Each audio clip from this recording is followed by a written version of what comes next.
Welcome back, my Reds. Welcome back. Welcome back. It's good to be back as well. I am on location somewhat, so I have to excuse some of the interference that's going on in the background of me, but all the same, I'm here. Big up to Norm, big up to Lee. I see guys joining early. Big up to both of you, and big up to anyone who's joining us live or even on the replay. Oh man, preseason is approaching its final act, people. It is approaching its final act. Two matches played in the United States, two victories, 4 goals against Sunderland. Everyone knows that, and we obviously conceded 2 in that game. And then a narrow 1-0 win over Wrexham, which was off of a goal, all the same. That it counts all the same, like I should say. Rio got the goal. It was off a deflection, but still, goal's a goal. And now, one final American test against Leeds United at Soldier Field in Chicago. On the surface, the record looks encouraging. Iraola could leave the United States possibly with 3 victories from his first 3 matches at Liverpool as Liverpool head coach. I understand it is not the regular season. It's preseason. But all the same, getting wins and getting momentum and getting confidence in the play of not only your team, but your teammates is important, very important. And preseason cannot be judged by just results alone. It has been defined by absences. I know that some people, I just saw Norm say he's a bit concerned about Jacquet. Yes, injuries, players, teenagers accepting senior responsibilities, new signings arriving late after World Cup duty, obviously players working their way back from injuries onto the pitch, and a manager attempting to introduce what we are all noticing is a more aggressive identity with large sections of his expanded and expected starting team that have barely trained together. The whole thing about World Cup is that it separates the team from a lot of the players that are most likely starters on your team. So throughout Liverpool's opening training session in Chicago, Iraola repeated delivery of this same message, basically. At least that's the one that I heard. And that is move the ball faster, react faster, press faster, recognize the danger faster, recover the shape faster. All that is why I put that in the thumbnail. That phrase could describe almost every part of Liverpool's remaining preparation, I think. Premier League season begins in approximately 3 weeks. 3 weeks.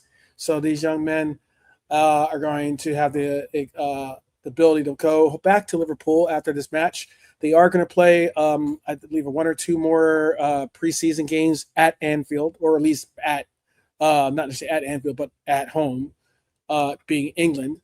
And, the opening match is away to Newcastle, a very, very, very, a big foe of ours, in that a team that does not like us.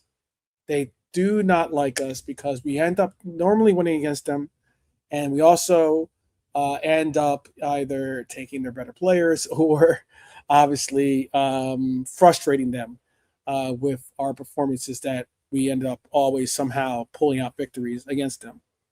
But Liverpool still have important questions across the defense, midfield, and attack. We will separate the facts surrounding Virgil van Dijk from the speculation. I believe that is silly. I've heard this time and time again about how he is attached to him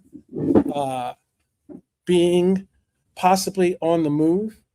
His future may be in doubt. We will ask whether Liverpool really have 4 dependable center halves. I think that has become the overlying and underwriting story of this preseason. I've had 3 or 4 different thumbnails talking about the center halves.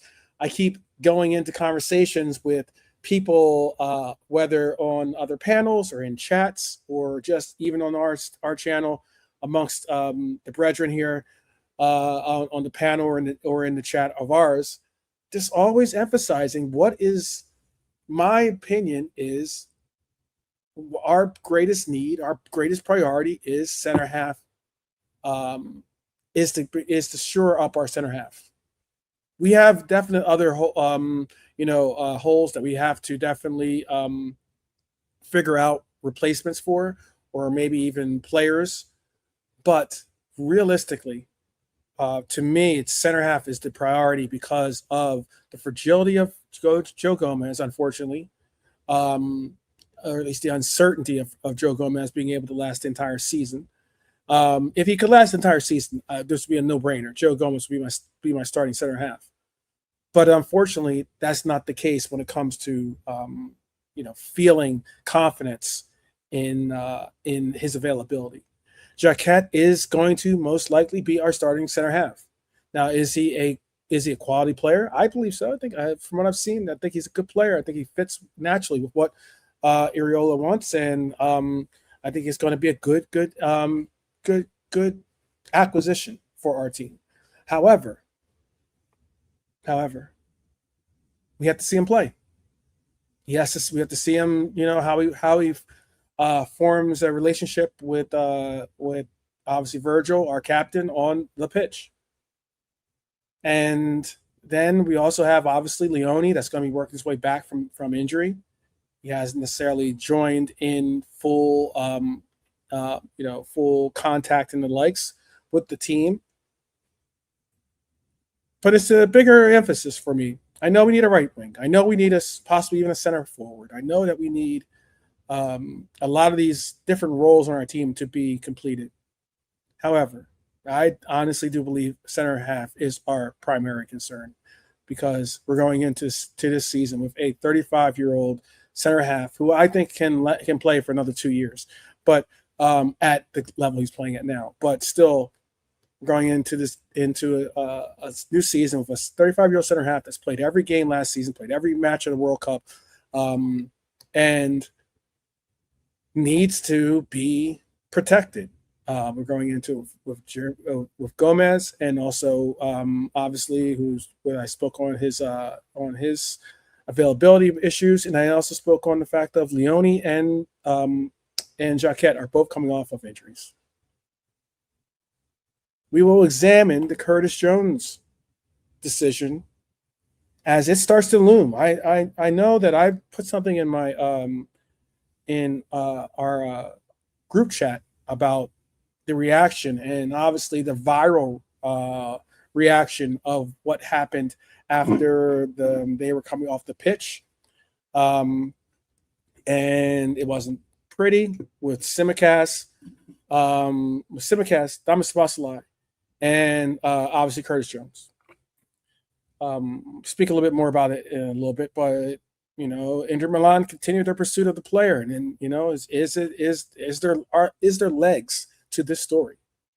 And then we're going to bring everything together in our feature discussion. What will Iraola really? What has Iraola really learned as Liverpool's preseason reaches its final test, and also what we've learned personally as well about the system and about what we're going to do. Because after Chicago, the experimentation begins to end, and we get our final product. So let's start with the manager's message. Liverpool have approximately 3 weeks, like I said earlier, before the Premier League season begins. 1 sec, let me just open up my drink here so I can get a little.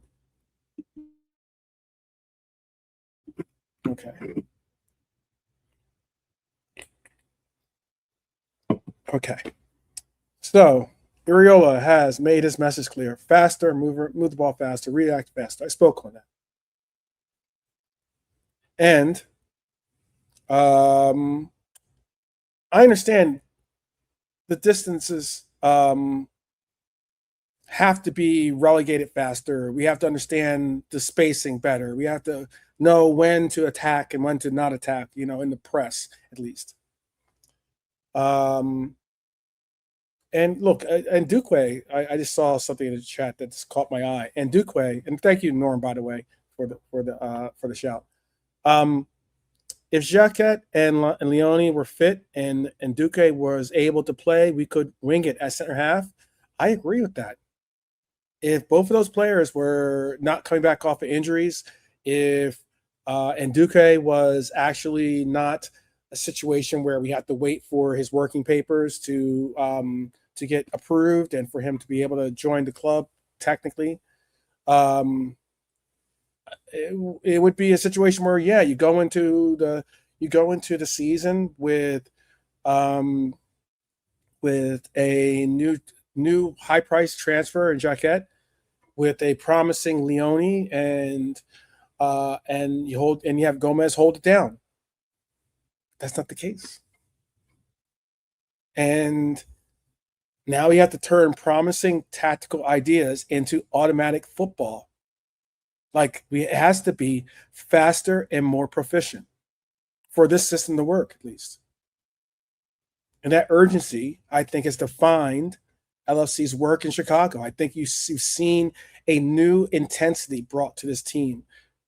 You can see that there's a lot of individuals on this team that are fighting for places and fighting to make an impression on this coach.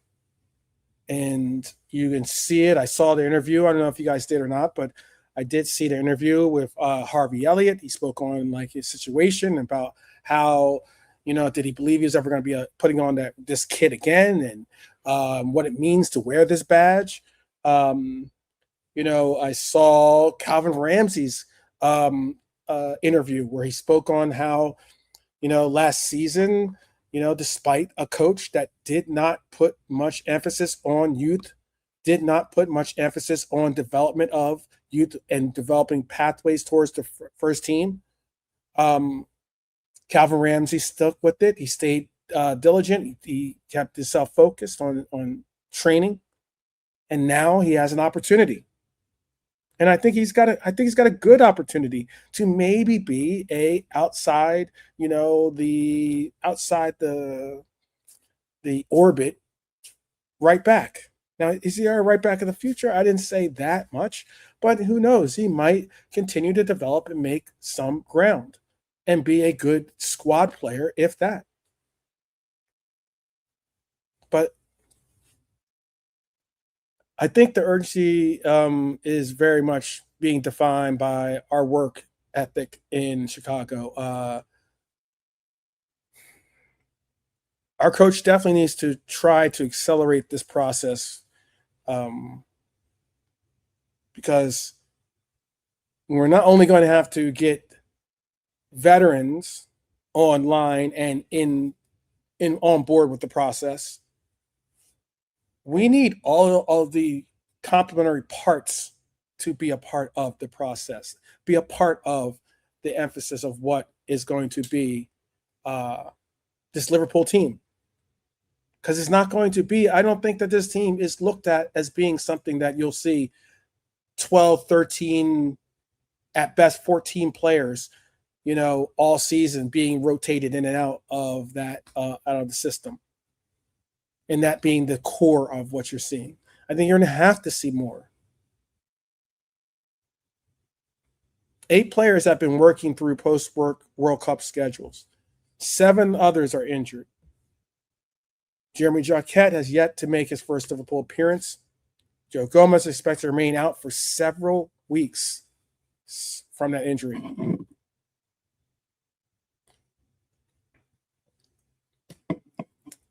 Leone is still rehabilitating. Liverpool's young defenders have carried responsibilities exceptionally well this season, I believe.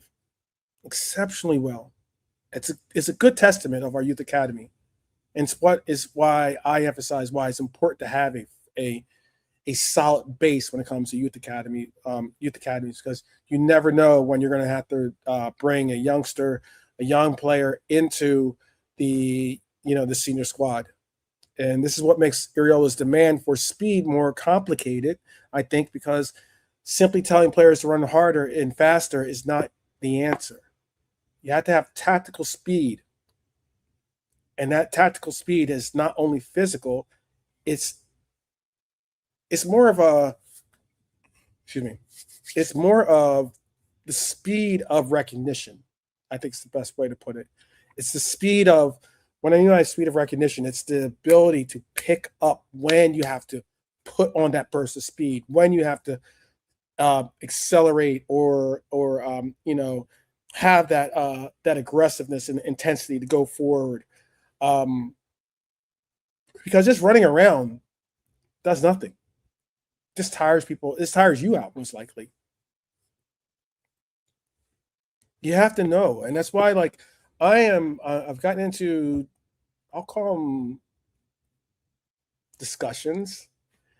Sometimes arguments might be a better word for it, I guess. I'm trying to get better lighting here. But the wingers need to recognize when the pressing triggers happen. And I believe that we're going to see what it really means, not only in the development of Rio, for instance, not only in the actual transitioning of Munoz, for instance. We're going to see how and when these players recognize how to properly press. And that's going to be very interesting. Not just running without having team support and just running around and chasing the ball. It's actually being able to know your spacing, have a complementary piece beside you that's able to press, cut off angles, and also obviously passing lane, and be able to press properly. The midfield needs to recognize which passing lanes are going to be the most vital to close. And then finally, we're going to have fullbacks. I've heard and seen people's distaste of Frimpong. I get it. But we're going to have to really, really see something from our fullbacks this season. And what I mean by that is we're going to have to see an emergence of what made Frimpong an exceptional player in the Bundesliga. And we're going to have to see what made Kerkez an exceptional player at Bournemouth. There are natural relations to why those things can happen. Obviously, Bournemouth, this coach, and Kerkez were connected and had a part of why he had such a dramatic rise in value.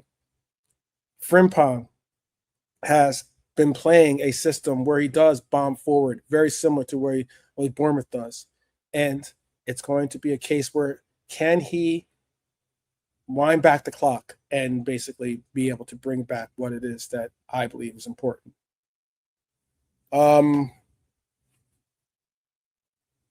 What's my excitement level? That's a good question. 1 out of 10, I'd say. I'm at an 8. I'm a solid 8.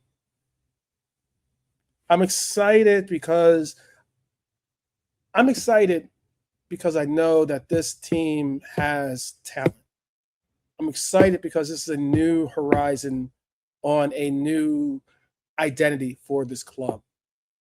I'm excited because every season you have Liverpool football makes me, very, very, very, very happy in my heart. Trust me on that. I'm excited because you know why? Because having had the World Cup here, there is still an intensity of football and people that are engaged with the sport.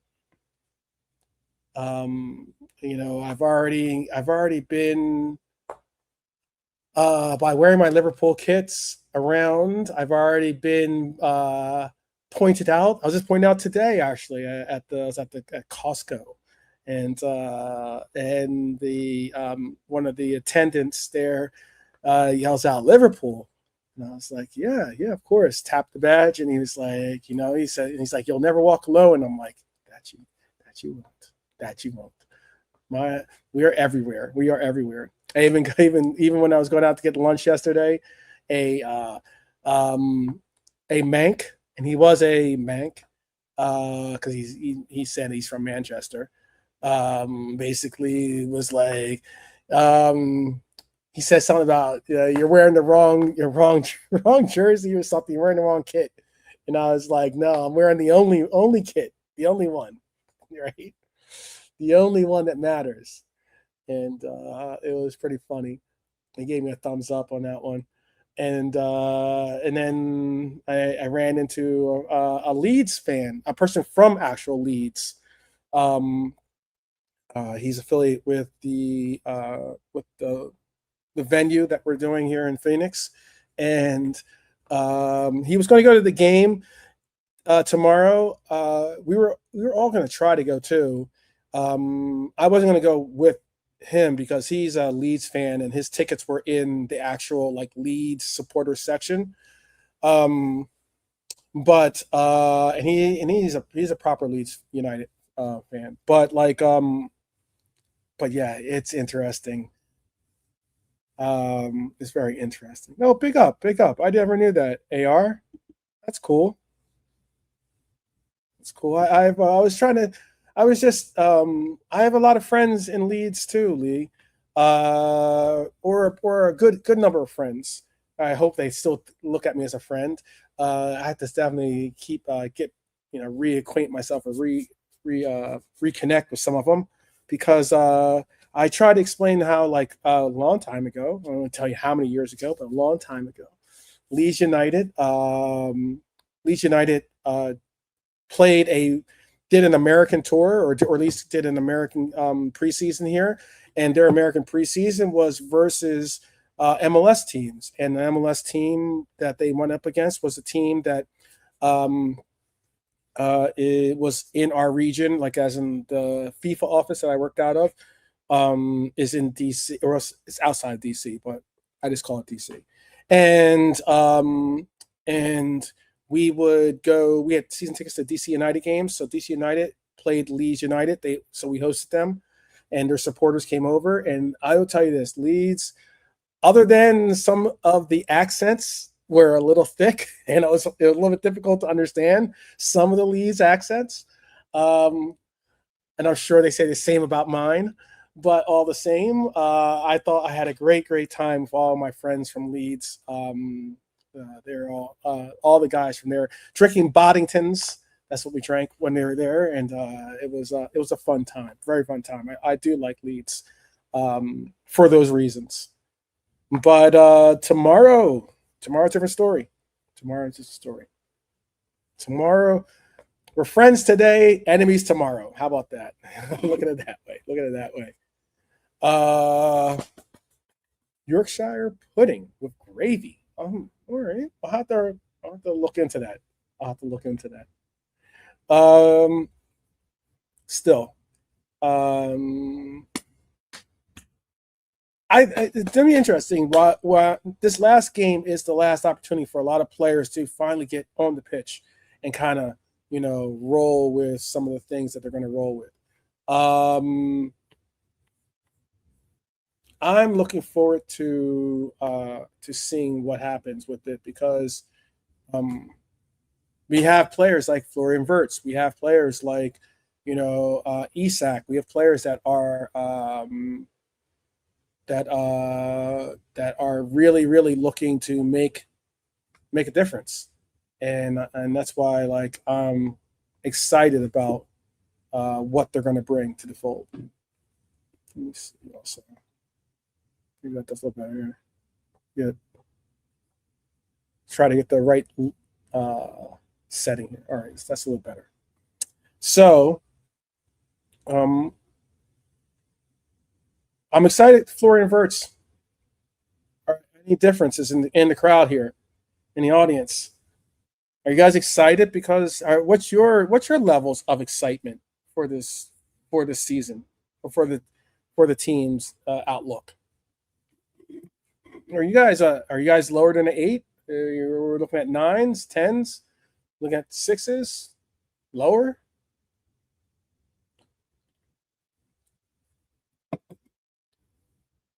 Um, let's see. Answer some of your questions. I see you guys asked some questions.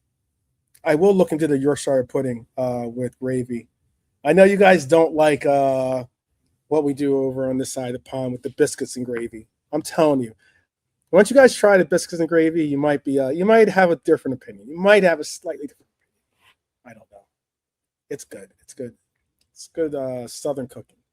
But did the way you experience transfer windows and the level of enjoyment change compared to pre-social media times? That's an excellent question. It's an excellent question. Wow. Maybe so. That's a good question. I think a little bit on to an extent, yes, because pre-social media, you didn't have everyone out there trying to be the first to report on something. So stories kind of naturally developed and naturally progressed, as opposed to being like 9,000 different rumors being like all like thrown this, and people seemingly being throwing rumors up against a wall to see if they stick. That part of post social media has been frustrating. um, it is an entitlement for us to be able to know and have a little insight as to what's going on in a lot of these backroom meetings, because often it's the case you really don't have much of a line to it, other than what most likely the teams allow for you to know. But nowadays you have leaks, you have different, obviously, different um, channels that these teams use. So yeah. Good questions, by the way. Good question, Remo. Um, Shout out to AR, like I say. Let's see, any other questions? Never had it, but I would now. I know it's not biscuits as we know them. No, they're not cookies. Yes, when I say biscuits, I mean they're like scones, I guess, or not muffins. They're definitely not muffins, but like I know you guys have like Kentucky Fried Chicken over there and stuff. Like you know, I know those places. I'm pretty sure you have Kentucky Fried Chicken in England, don't you? Kentucky Fried Chicken's like a global brand, I think, right? Am I wrong? Am I wrong? Hopefully, I'm not wrong. Um, Pre-social media, you didn't know much until it happened. Was easier to ignore in any case. Yep, I agree with that. Yeah, you have KFC, right? Yeah, that's what I thought, Lee. So yeah, when you go get your bucket of chicken, usually it comes with like biscuits in it. It's those kinds of biscuits, is or that version of scones. I don't know. I don't think you guys call it chicken and scones, do you? I don't know. But yeah, it's those kinds of things, biscuits. Salted butter on a digestive biscuit is delicious. All right, I have to remember that. Uh, this isn't Easter Island. Okay, interesting. All right, I know you're not in the middle of nowhere. I know that. I know that. All right. Well, let's get back to it. Let's get back to what we were just talking about. Um, you know, I think like I think what I would ask of you to tell me what you believe, at least, is in tomorrow's game, what do you want to see? Like, what is the one thing you want to see as the last real big? This will probably be the last real big test. I know that we'll have games afterwards, and they'll be. I don't think that they're going to continue to ramp up, ramp up, ramp up. I think they'll try to like get to a level where they can kind of like get to an energy level and ride that energy level into the season, as opposed to trying to continuously up the energy. Um, Wirtz and Isak, I believe they're going to be participating tomorrow, but I don't think that they're going to start. I don't know. It was I remember I said, oh, when we were going to play Wrexham, I was like, oh, 5-0. But then again, when I saw the lineup and shout out to Kumas, but like as in like he's like our starting striker, and I'm like, okay, we're not necessarily going with our starting lineups or our top tier stars, future stars maybe, but not our top tier stars. I don't think fans hammering Frimpong online is a good look. Say he is not up to it, but to say he's crap is ridiculous. You said it from yes. You say you are echoing a lot of my resentment towards some of the interactions I have online. It's actually one of the prime reasons why I started not only this channel, but to try to be a voice for those of us that don't really, we can all have different opinions on players. I'm not saying that we can't. Some players might, interest us because of certain qualities that they have and quality and talents that they have. But the bottom line is the player is a Liverpool Red. And to speak sometimes so like willy-nilly about it, to speak so like freely in contempt towards our own team sometimes can get under my skin. I'm not opposed to having a critical look or take at players. We can talk about constructive criticism. We can talk about aspects of their games that are positives and aspects of the games that they need to improve on, that are negatives that we want to see them improve on. No issues or problems about having those conversations. But sometimes when the conversations only goes from this player's trash, this player's trash, that player's trash, and then it like kind of in chats at least going from that. And trust me, I've been there, being on some of these panels, and you look at some of the chats comments about a comment or an opinion that you have sometimes can be very, very disconcerting, can be very, very deflating to see some of the comments that you see out there. I mean, you're just talking about what you particularly think, what you particularly might like or might see in a player, and it goes from their hatred of a player to then them saying, "Oh, you don't hate the player like I do, so now I'm going to hate on you." It can get ugly. It can get ugly pretty quick. So it's not easy sometimes to have conversations, but it's one of the reasons why I do enjoy having those conversations on this channel, because I've been in conversations with, like, our panel is one of the most, I believe, one of the more diverse panels out there, in that we do not hold the same opinions on a good number of subjects, a good number of players. And when we get into those conversations, it could be very, very entertaining. Yeah, that is what it is sometimes. The player haters ball 2026. There you go, Trudon. That is true. Dave Chappelle. That is Dave Chappelle at his finest. He says that's one of his favorite skits, by the way. He says that's one of his favorite skits. Shout out to Patrice O'Neill, too. One of my favorite comedians. I think he's hilarious. Rest in peace, too, by the way, to Patrice O'Neill. But,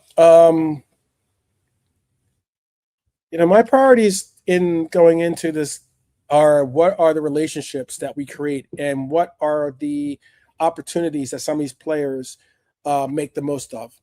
Harvey Elliott, you talked about Calvin Ramsey for a brief moment. We're talking about these youth academy players, or these young players that are going to be having to step up and play these center half roles. I'd like to see Munoz. I know Munoz is back with I believe he's joined the team in America, but I believe he has. Someone can correct me if I'm wrong on that. And I want to see him play. He was with the Spanish team in the World Cup, but we didn't get to see him play really. So I really am interested to see what these players can do. Yeah, I'm really interested to see what these players do. I'm really interested to see what's the future of our team and what it's going to necessarily look like, because it's going to be interesting. Let me see. I'll make a while I speak. I'll try to make a poll up here for you. Since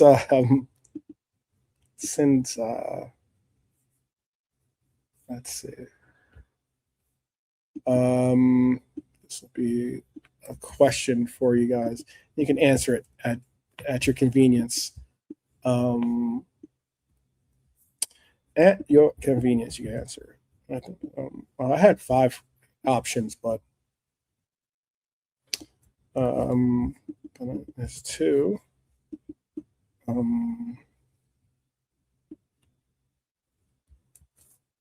And I had a 5th choice, but it only lets me have 4 options on these polls. So I'll just keep it at this one. I'll keep it at these 4, and I'll start the poll. What would concern you most entering the opening match at Newcastle? Would it be 1? And all you have to do is put 1, 2, 3, or 4, and then if you hit 1, hit return. That's your vote. What would concern you most entering the opening match at Newcastle? Is it a lack of match fitness? Do you think this team is going to be ready fitness-wise? B, or 2, is it unsettled center back position partnership? Do we have to figure out that as well? 3, is it no clear right wing solution? I think we have a right wing solution, by the way, people. I do. I think it was being kind of experimented with in that Wrexham game. I've been saying this since the World Cup, especially since I've seen England put Rio on the right side. I've been putting it out there saying that, I believe that our right wing role is going to be with the exit of Mohamed Salah. I believe that what we're going to try to emphasize and look at is trying to make a place for Rio on that right side. It will be very, very interesting. There's going to be growing pains with it happening, but because obviously he's a little bit more natural on the left. But again, I'm very interested to see what happens with the right side. I think that he can make that transition. And I think that we do have options other than Rio. And then last but not least, 4 is Wirtz and Isak and the chemistry. Now, I'm hoping, again, you talked about, are they going to see these players play like Isak and Wirtz? We probably will see maybe a few minutes in this last game. Will we see many? That's a different story. I don't think we're going to see like a full half out of the players. Probably, maybe you'll see like 20 minutes, 30 minutes, something like that. I'm hoping that you'll see that at least. But I would like to see Wirtz and Isak develop a real connection. I want to see a connection that is, on some.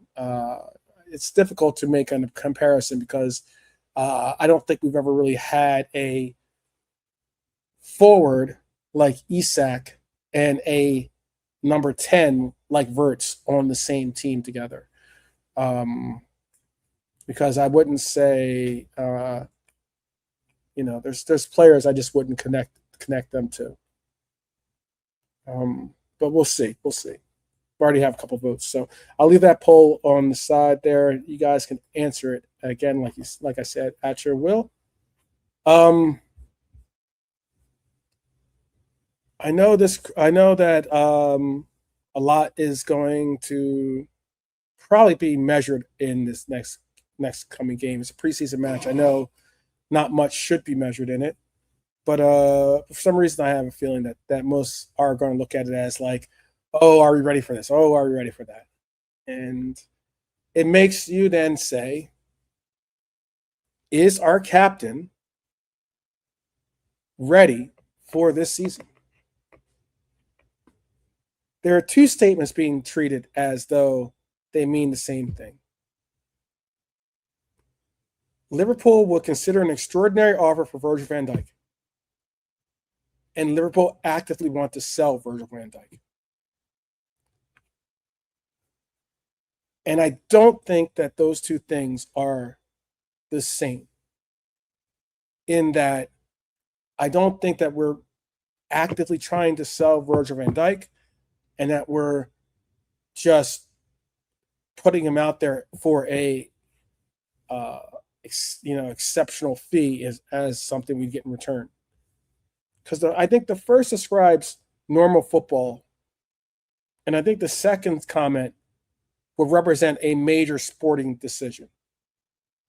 And that's why I don't see them as the same. I'm going to start off with what I know is fact, or factual, at least. Okay, I see you guys are definitely going with the partnership. I see, that's what you guys are smart. That's why, so as I said, center half is important. Center half is definitely important. I'll begin with what was confirmed. Virgil van Dijk remains obviously our captain. I'm going to put it out this way. Slight tangent. I saw a clip from Dom Spaslai's interview, and he spoke on something that I thought was fantastic to hear, and that is he spoke on the fact that Virgil van Dijk is our captain and that they will follow him wherever he says to go. He says the gaffer and the skipper are the leaders of this team. And I was really, really appreciative to hear that be the case. We know he's got a contract at 2027. He's returned to Liverpool's preseason program. The club has not publicly placed him on the transfer market. No accepted offer has emerged. No verified buying club has entered advanced negotiations.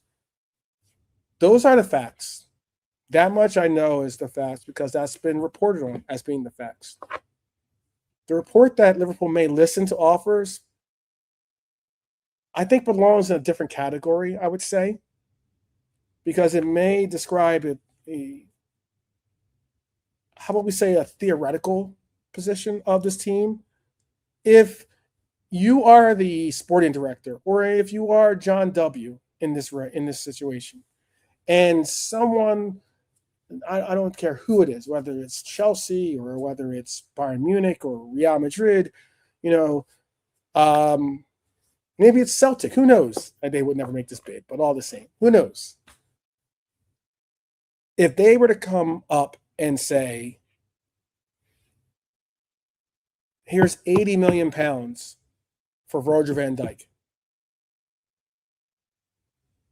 you would think about it, considering that he is a 35-year-old center half in the last year of his contract. Now, 80 million is not going to come your way, but it would have to be make me move style money. And it may mean Liverpool would assess an exceptional proposal. It does not prove the club is inviting bids, though. It does not prove that Virgil van Dijk wants to leave. And it does not establish that Iraola wants the captain. It doesn't establish that Iraola wants the captain to be, moved on from the team. I think, if anything, Iraola understands the importance of Virgil van Dijk. And especially with all the situations that we see that's going on with our center halves, Virgil van Dijk is the cornerstone to our defense. He's a senior certainty, making controlled succession possible. Period. A responsible succession plan happens with Virgil van Dijk. Jacquet can learn from Virgil van Dijk playing alongside him. Leone can learn from Virgil van Dijk by training with him, by being able to possibly play alongside him as well. Along with those players learning how to be professionals from Joe Gomez. The next leadership group begins accepting responsibility while the present captain is available. That is what you need to see from this team. If we remove Virgil van Dijk, I think you've just turned, when that little speed dial on the YouTube videos where it affects the speed of the video. That's what you're doing with the progression of the team when you take out a Virgil van Dijk. You're now saying we've got to speed this up to be able to get to a playable situation where we can turn it back to normal speed. And that's where it has to be done. We have to see JJ. I call him JJ affectionately. We have to see JJ become the professional that I hope he becomes in this league. We have to see Leone rehab properly and with patience. We have to see Gomez's recovery become more urgent and his consistency of being available become more more adequate, more accessible.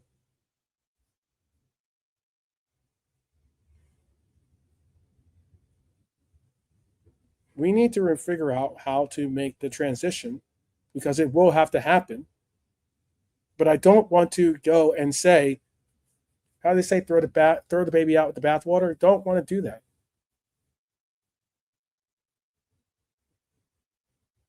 This is going to require more than speed. The center backs must recognize whether the press is functioning. They need to know whether the line can advance. We're going to be playing a higher line possibly than we did last season. And the reason why is because this coach relies on his center halves having the ability, the speed, and the football knowledge of being able to require a response when necessary. And recovery is what I'm talking about. Because then you figure out, again, whether the line can advance. You figure out whether the strikers should be followed into the midfield. You get whether the fullback channels require protection. When Liverpool must abandon aggression and restore control, that's going to be down to Virgil van Dijk and his barking orders.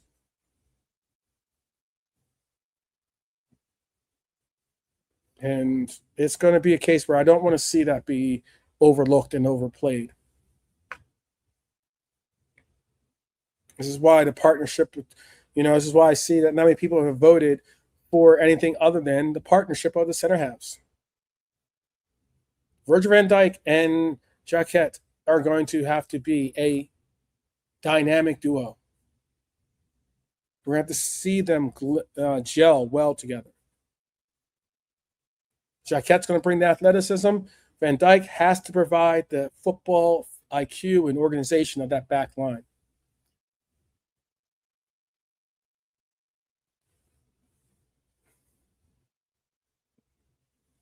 I just think the future, I'm trying to think how. Tell me if I get this wrong. I think the saying goes: the future does not always need to defeat the present. I think that's how they say it. That sounds a little bit too wise from even my own self, but I think that's how they say it. The future does not always need to defeat the present. Sometimes the present teaches the future how to survive. I think that's how it goes. I think it's how it goes. Oh man, sounding like a fortune cookie. I know, but all the same, all the same. Um, it's going to be an interesting transition, and I think that I'm interested to see how we make it happen because we're going to need some more. The youth academy players are going to have to step up and be ready to be prepared to not maybe early on in the season, maybe not until January or something along those lines, but some of these youth players are probably going to be called upon at some point this season. That's just my prediction. Not just something from injury. I'm not wishing injury on anyone. But what I am saying is that, whether we go to League Cup games or FA Cup games, something like that, and there's going to be a little bit more emphasis on protecting players and their availabilities and their workloads. I think that's when youth academy players are going to be asked to step up, and that's going to be their opportunity to do so. So that is what it is. What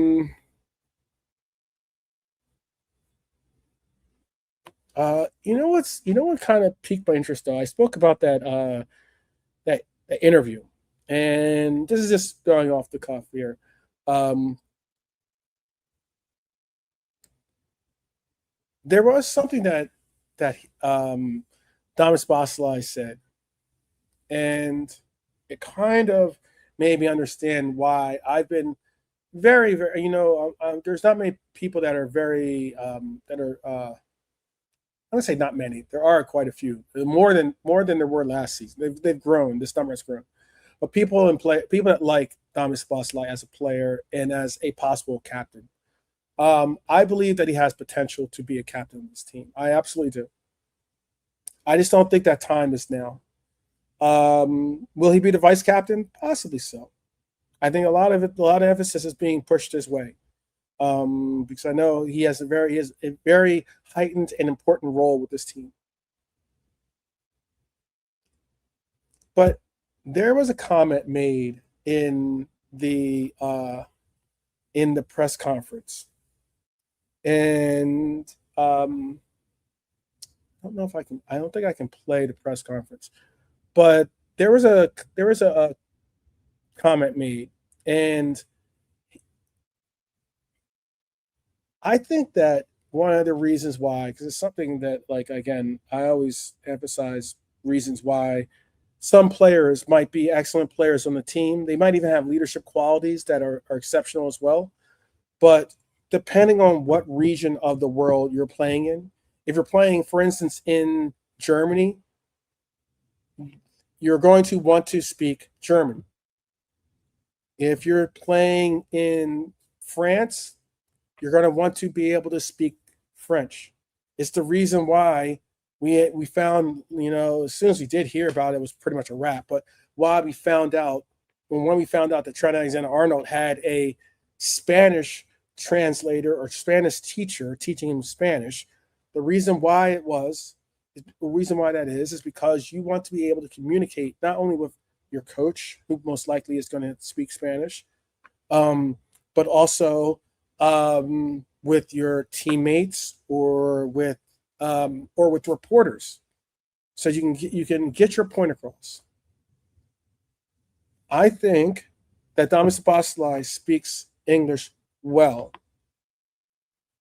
I just think at times, and this is just my opinion, at times, even some people that speak the language well can sometimes get lost in the translation. Our own beloved Jurgen Klopp sometimes had that happen to him. He knows how to speak English. He's a very good English speaker. But there'd be some times when he would say something, and the translation of what he's saying isn't exactly the way that you want it, that he wants it to be interpreted. Thomas Bosley in his last interview had just that kind of occurrence happen. I haven't seen many people report on it. I haven't really seen many people even bring it up. One of the reasons why I'm talking about it now with you and the brethren here is because this is something that I brought up in the 12-man group chat, and I emphasize the same things I'm saying now privately. I'm saying personally.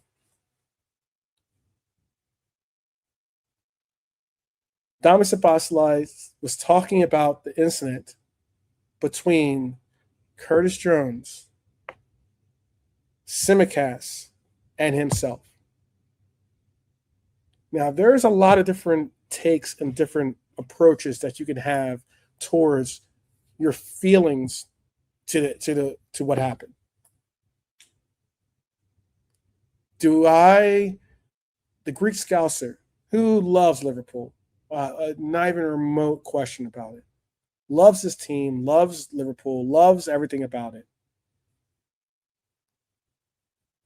I think in the heat of the moment, him throwing the armband to the ground was a foolish and misguided move by the Greek Scouser. I understand what he was trying to say because it's Damis Abasalai got subbed off in that game, in a preseason game. The 10, 13 minutes or something around there. A little bit more than 10 minutes in the game, he got subbed off. And Damis Abasalai was wearing the armband. And when apparently Curtis Jones was angry at Damis Abasalai because Curtis Jones was on the pitch, and he believes that he was the senior player and he was also the player that should have been handed the armband.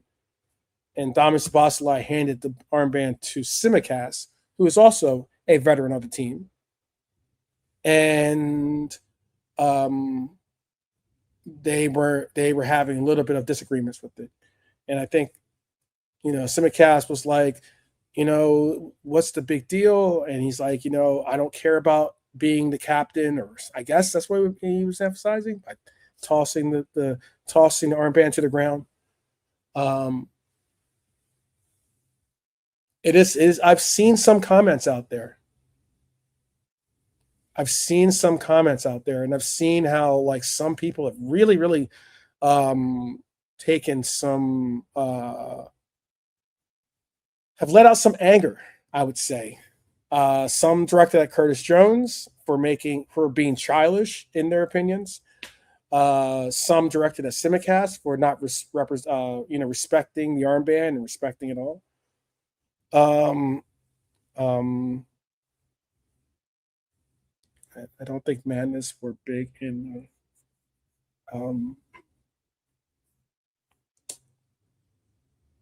No, they were. I like Madness. Madness is Our House, right? Isn't Madness Our House? Our house in the middle of the street. Our house. That song, isn't that their big hit? Oh. And Must Be Love is one of their hits too, though, right? Pretty sure. I think it was a pretty big hit. I don't know. I know it was a big hit here. I knew that song. You'd be surprised. There's a lot more UK pop and rock that is because that song is in a couple of movies. I think that's how I know of it, at least. It's very like John Hughes vibe, that song. It must be love, love, love, dun dun. No, I'm not gonna get a copyright for it, but anyway, yeah. But getting back to this landing what I was saying about this fight and this argument, something that was troubling. Let me see if I can, because I know Curtis Jones represents obviously the local Scouser vibe and everything else, but why it was troubling is, let me see if I can get the exact quote.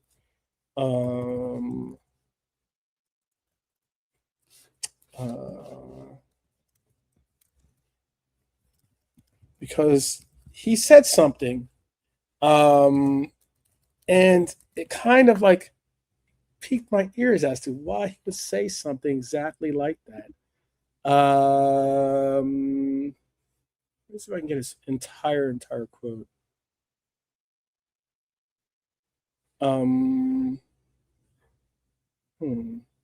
Anyway, basically, when he was talking, I don't know if anyone else heard this or not, but he said something like, not like, but exactly, talking about the other players and how they all are leaders and how how their roles are important and how, being together and everything else was important and the likes. He said something that might make some of you happy. I get that. Not me. I like this player. But all the same, he said, if Maka returns. And that made me go, why would he say if? Why would he say if? Is there something that he is trying to, that he knows that maybe was a Freudian slip? Maybe it was something that he didn't necessarily mean to say. Or again, maybe it's like him saying something in English that he mistranslated.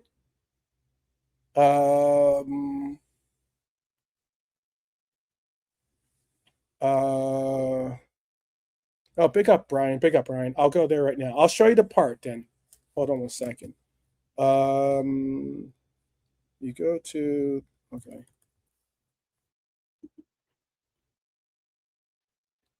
Okay, give me 1 second. I'm going to play the interview, and I will let me get the right thing. Yeah. I'm going to play the interview, and also, I'm going to make sure.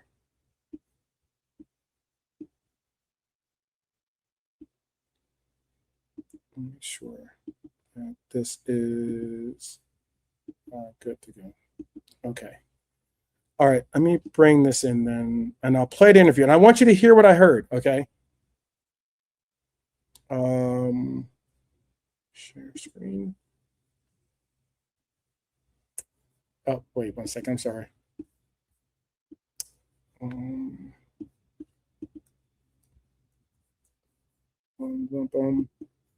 This is, I know.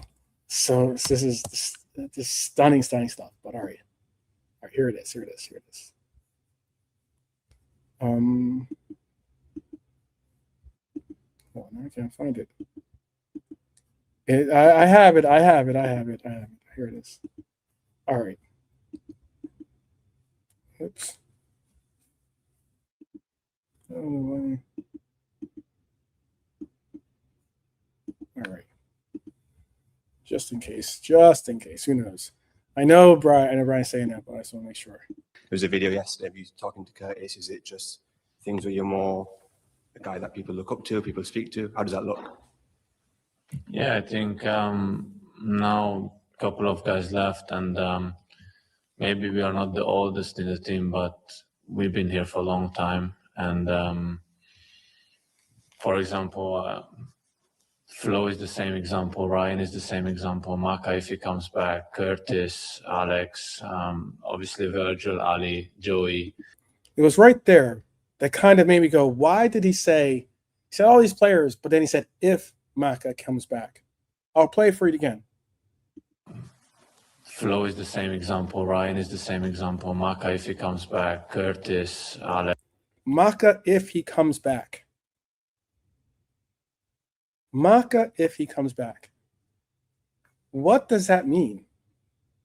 Is that Dominic, again, like I said, maybe not having the greatest command of the English language by saying something that maybe it's like, if he comes back, meaning, I guess, to join him in America, and he knows, I don't know. I'm trying to make sense of what it is. I'm trying to make sense of what it is. And hopefully you could hear what I just played. But maybe he thought the hair transplant was touch and go. Who knows? Who knows? Who knows? I know that there was talk about Macca possibly having an interest in playing in Spain. I know that there's people that definitely want him to be sold. I know that there are some that don't have those feelings, like myself. I think that this is an opportunity for Macca to step up and become, a real important player and a real important leader in the locker room. I think he is an important leader in the locker room. I know some people didn't like me having him as an outside chance of being our vice captain. I think it would be good to have him as our vice captain, to be honest with you. But when he said that, I was like, if Macca comes back, is Macca not going to come back?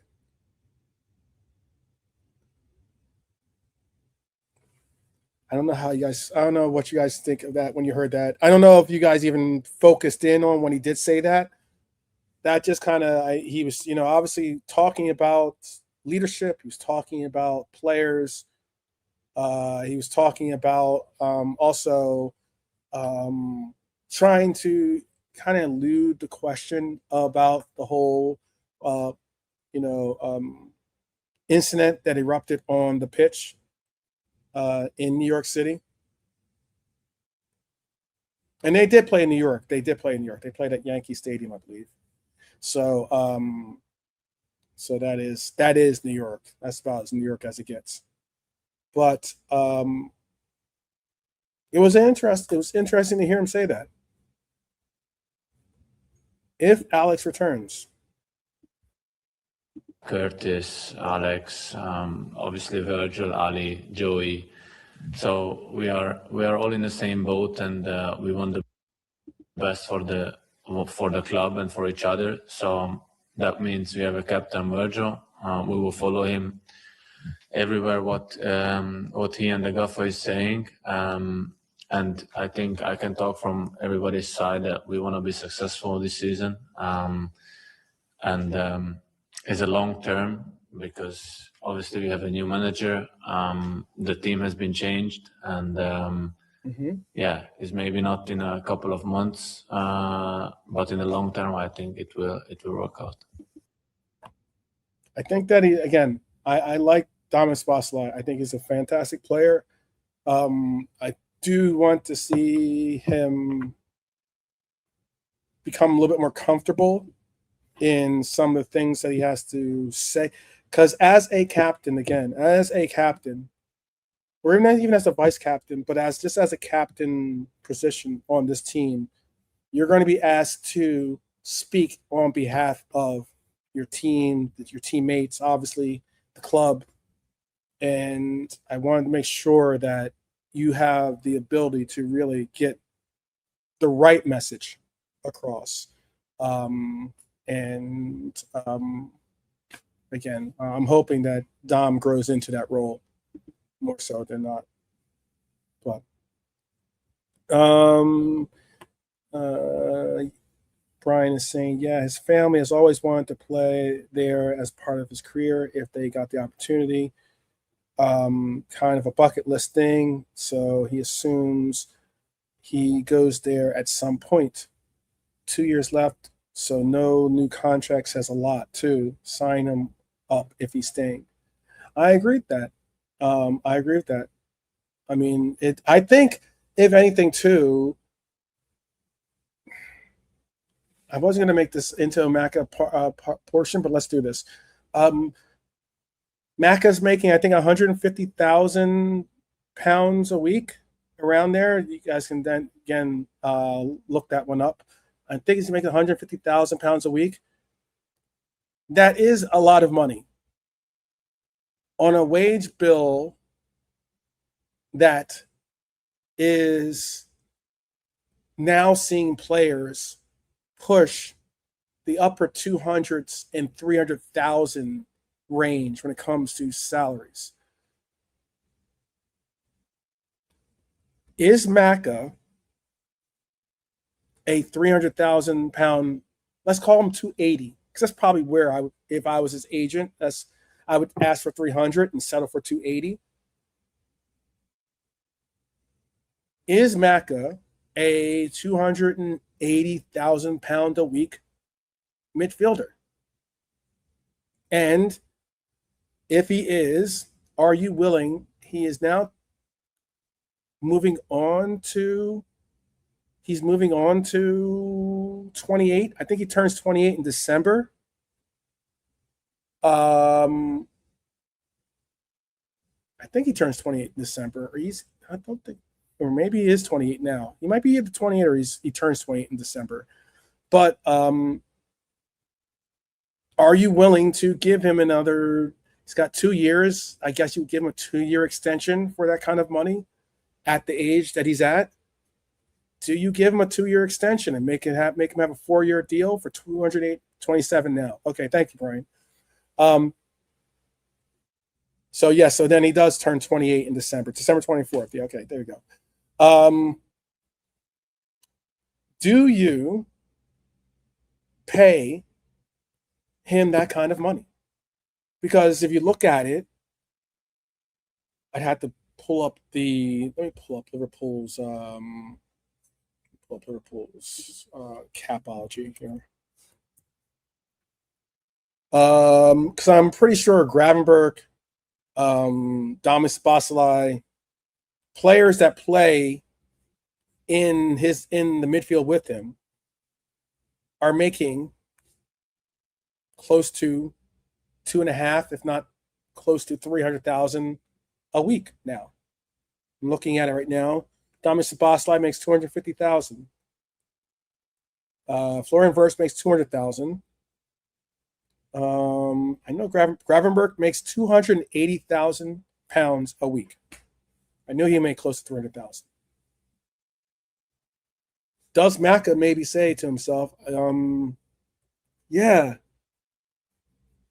these guys are making good money. I'd like to make good money too.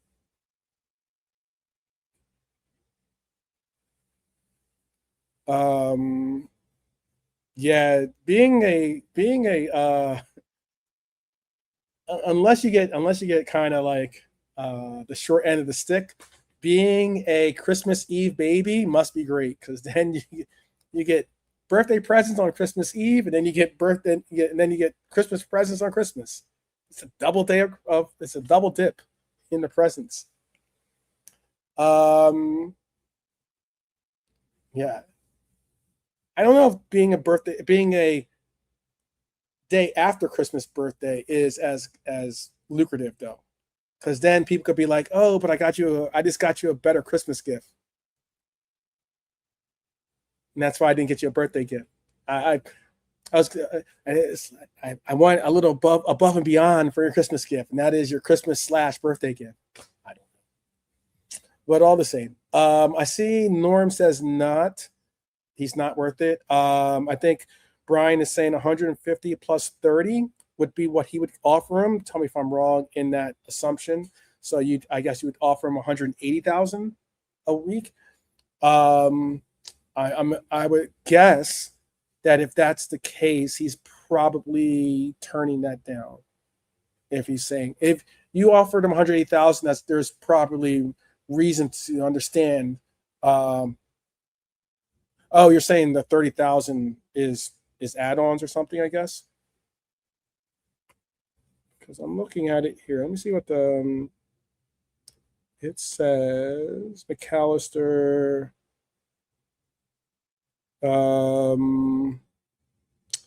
Gross play, he gets 7.8 per year. It says bonus, he makes like close to 2 million in a bonus.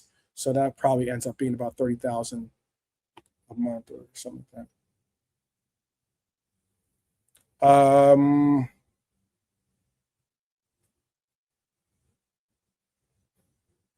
Okay. 150. No, he's on 150 plus 30 now. Okay.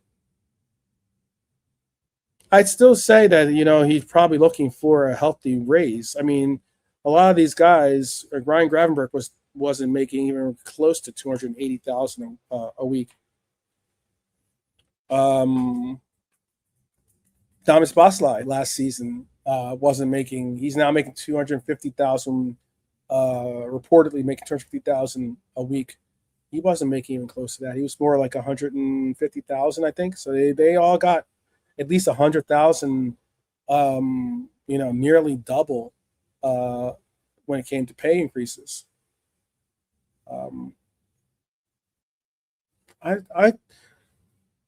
It's a tough situation. A very tough situation to say at least. I don't know if I don't know if Macca gets that offer. I don't know if Macca gets that offer.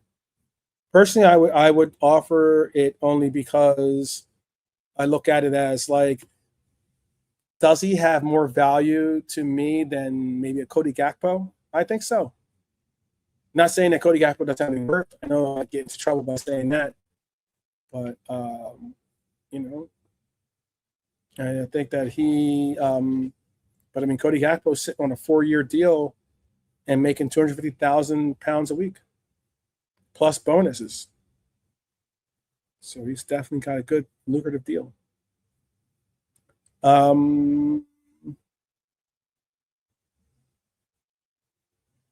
Grav's wages are way too high.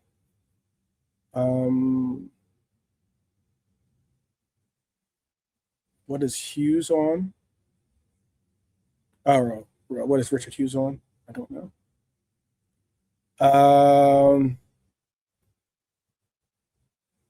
I agree. I don't think that they do see upping McAllister's. I don't think they look at McAllister and say that they feel comfortable paying him for the next 4 years £250,000 a week. I don't think that they do. I don't think they want to make themselves look vulnerable and look desperate to try to unload the player. But I also think that they don't want to spend that kind of money on. They don't want to spend that kind of money, and being that you might have a situation where he sits for another year, and then, or not sits for a year, but I mean like plays for another year, and then comes to the last year of his contract, and all of a sudden Real Madrid get what they want, which is another player that they rate, but another player that they will only have to they'll have to just make a comfortable contract offer to bring into their team. And I think he fits well with Real Madrid, to be honest with you. All the same.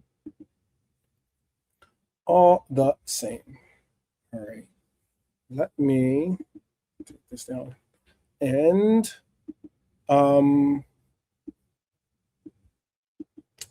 let's get back to our conversation. I'm trying to think what else I wanted to speak on. There's a couple of things I wanted to talk on, but yeah, they definitely want that bid. They definitely want a bid for him. I know that. Yeah, I agree with that completely. They want a bid. They'd like to see a player. They'd like to see a team show something of an interest in him. I think. I know that he wants to play for Real Madrid. Tell me if you guys think differently. I think that McAllister would be a better fit for Athletic Madrid. I think he'd be a better fit for Atletico than for Real. For some reason, I just think that that's the case. I don't know. Maybe not saying he can't play for Real Madrid, but I think that he'd be maybe a little bit better fit for Atletico Madrid. I'm sure that that Simeone liked him when he was coaching for Atletico Madrid. Rodri go to Madrid makes it a bit tougher for him. I agree with that too. Agree with that as well. If that's the case, then there's no way with a Tchouameni and a Camavinga, and then you have Rodri to the mix, and then most likely one of those names becomes expendable. But even if they were to keep those players on the team and you have just the three of them, it would be really tough settings for McAllister to have a real pathway towards Real, if that's the case. But not everyone can play for Real Madrid.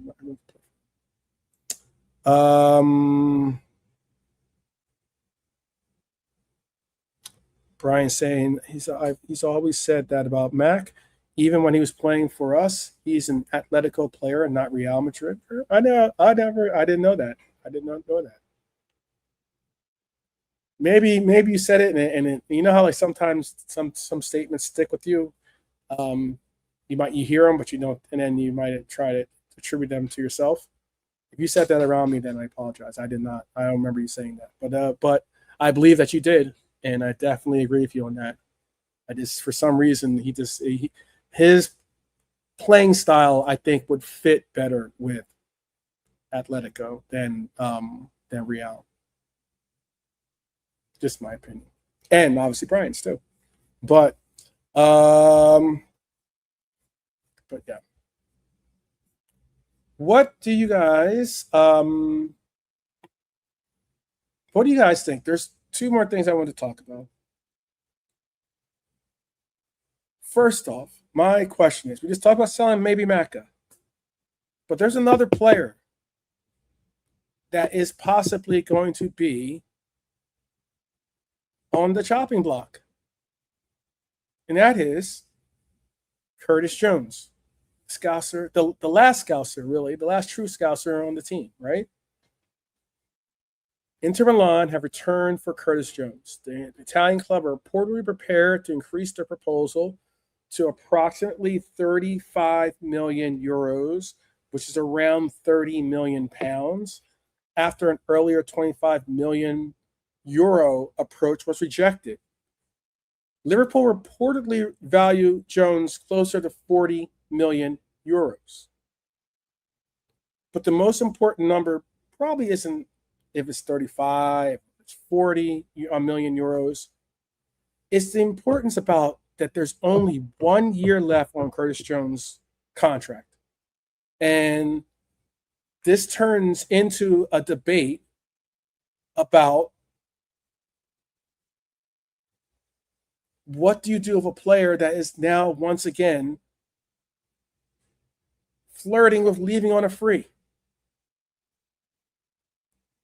I saw a graphic that showed players that have left this team, and out of the 4 players that left that were on this graphic, 3 of them were free transfers. We're on this Liverpool is sell to buy, but in reality, other than youth academy players, who else are we really, really selling? I get it. You can remark about, oh, well, we sold Lucho, we sold Darwin.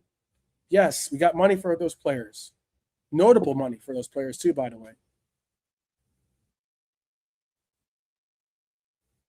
But a lot of the nickel and diming has come from us selling players like, your Clarks and your Mortons. Not for numbers that probably are a little bit elevated over their real qualified worth, but also quality in a player for a number that is certainly under what the market is demanding of players that can play at this level. But Liverpool have 3 choices. We can either extend the contract with Curtis, we can sell him now, or we can retain Curtis Jones for another year and accept that our negotiating leverage will continue to decline as the year goes on. You have a player that, is going to be peppered with what's going on with your contract, what's going on with you re-signing, him having to avoid that and trying to stay focused on contributing on the pitch. Rather than being focused on the season, he has that as a backdrop for himself.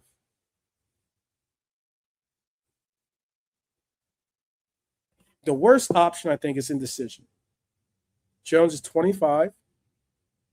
He is arguably about to enter the strongest period of his career. I think one thing I will say about this, and this is maybe just me liking Curtis Jones as a player, when it comes to Curtis Jones, quite often people attest Curtis Jones as if he's an older player than he actually is. I'm not saying he's a young player in that, he's no longer in that, 21, 22-year range where you consider, players to be young in football terms.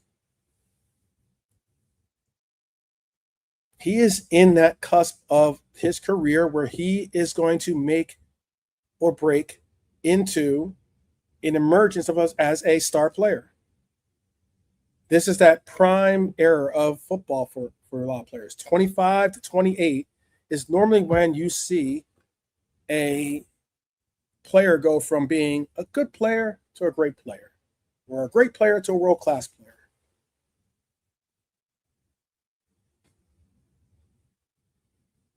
He is a locally developed Scouser in the team. That is important for Liverpool, I think, to carry some identity with the club and the city.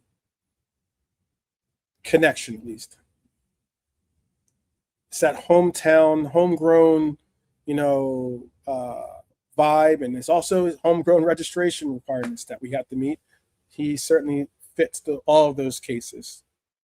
He understands Liverpool's culture. He can play several midfield roles. He can even play as a fullback. He has enough senior experience to carry the responsibility it takes to be a leader in this team. It's why I said that he could be have an outside chance. I think it was out of my top 5, I think he was 5th in the pecking order to be, either 4th or 5th, to be the next vice captain of this team. And you can tell that he wants to be. You know that he wants to be. It's a boyhood dream, I'm sure.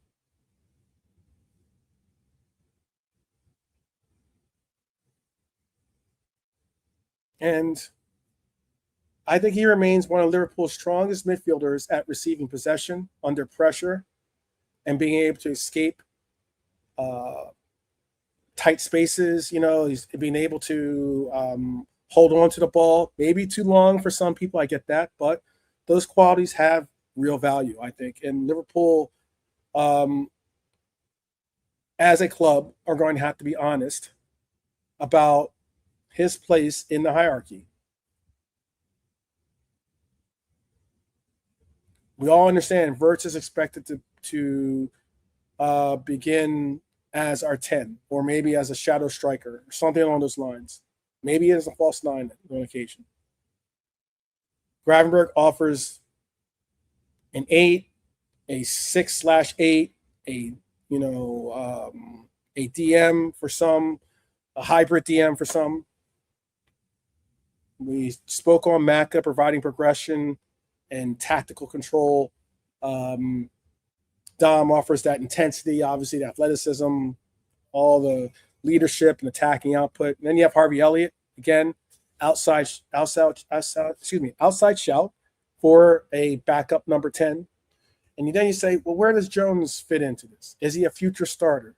Is he a first choice rotational midfielder? Is he the next Liverpool captain? Those are all questions.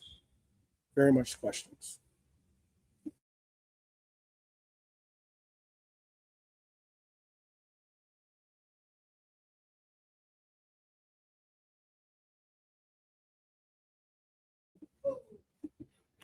But those are all questions.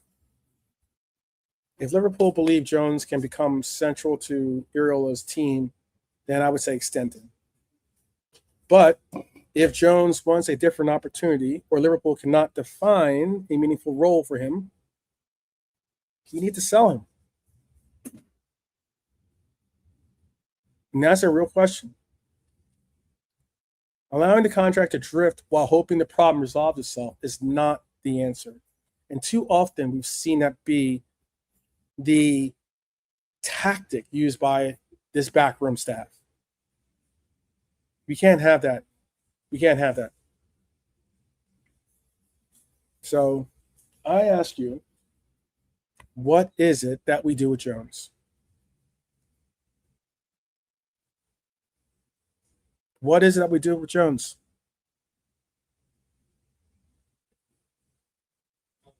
And that is the big question where we're sitting with right now.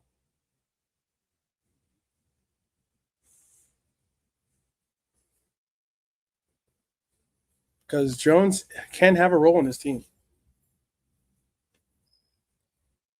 And it can be a very good and important role.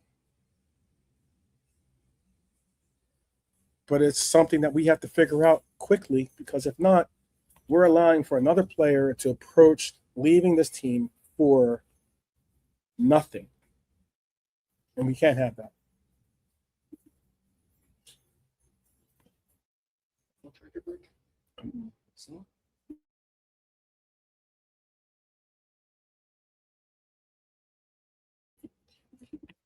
Sorry about that. Like I said, I'm broadcasting on remote right now, and I'm at my new venue, and we're still working on the venue. So there's some workers here that just walked in. That's a real question, though. I know some of you are saying, Brian's saying we all want 3 or 4 scouts in the team, but the talent pool is small. We all want Carragher and Gerard. To come through, but until then, if you're good enough, you're scouts enough. Lee says if he stays, I wouldn't bet against him being our starting right back at Newcastle. That's actually not too poor of a shout. Obviously, the club don't rate him high enough to give him a contract he would want. Yeah, that's a shout too, because he is I wouldn't say underpaid, but he isn't a player that is making sizable money. Let me see if I can find Curtis Jones. This isn't on the resource I use. If it's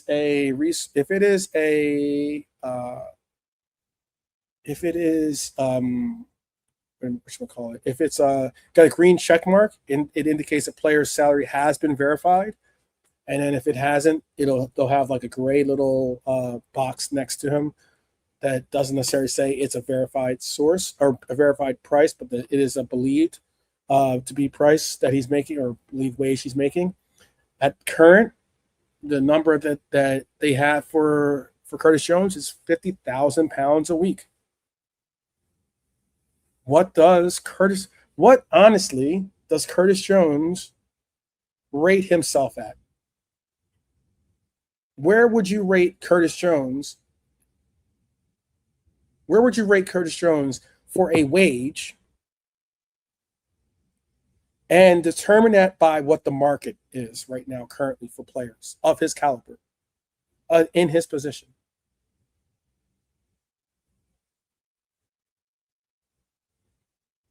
$150, $180, $200? I don't know. Definitely not 50. But again, he's at that age where, do you give him a 5-year contract at $200,000, $150? He'll definitely get a bump in salary if he signs. There's no way he's signing for $50,000 if that's what he's making, $50,000 a week, just to stay at Liverpool. Not even. I don't even think he But that is a 5-year-old deal. It is. I remember when he signed it. It was a big deal that he signed a 5-year deal. I think he signed it right around the same time that Joey signed his renewal. And Joey signed like a lengthy. He signed like a 5 or 6 year deal.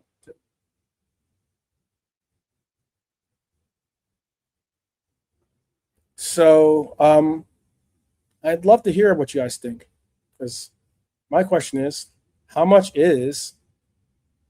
what is the price for Curtis Jones?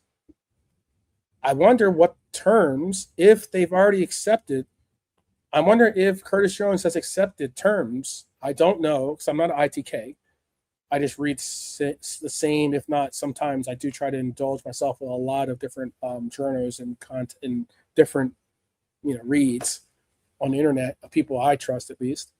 And I'm wondering what the terms are, if they have been agreed upon for Inter to approach him and try to bring him in. What is it that Inter is willing to spend on him?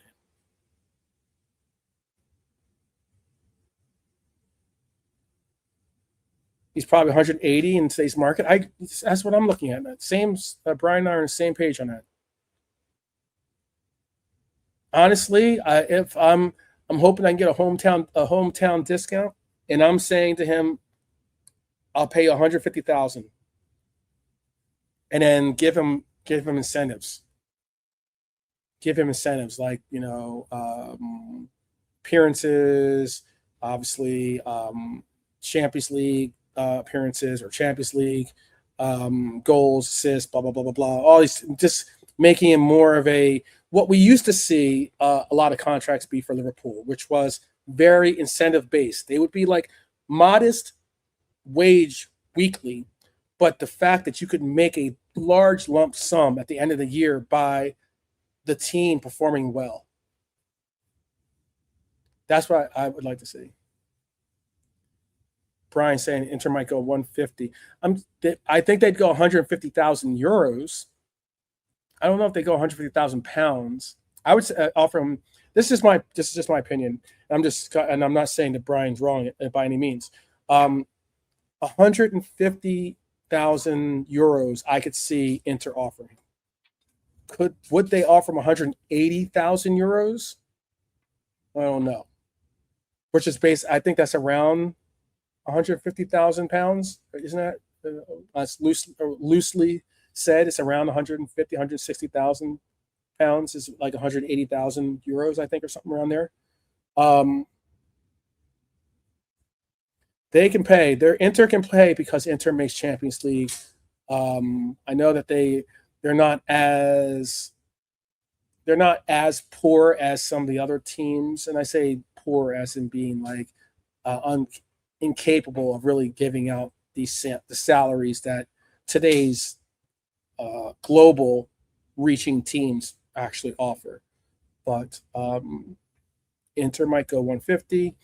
Norm says he thinks he is a talented player with ability, but not level.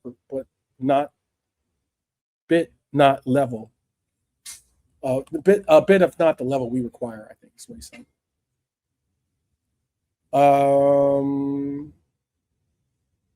If he is misused, if he missed, oh yeah, certainly so. That's usually how it goes. Whatever the missus wants, that's usually what you kind of lean towards when it comes to. They have a very, very healthy hand in where these players decide on going. Apparently, they're scrapping the bonus-based contracts because they expect to win more now. Winning costs big, so that bonus thing was a stage before this to attract players. Now they want to up wages and lower bonuses. Okay. Happy wife, happy life, and the opposite is also true. Okay, yeah, very true. I guess I don't have a wife. I've never been married. Don't have a wife, so I've been happy. I've been just as happy, but okay. To each their own. It's going to be interesting. 150, 180. Where is that number? Where is that number? Before we bounce out, I want to kind of get. I'll do a show. I'll do a pre-show before. He's married to the game. There you go. Before the game tomorrow, I'm going to definitely put together something. My new venue is downtown, so I'm a lot closer to I'm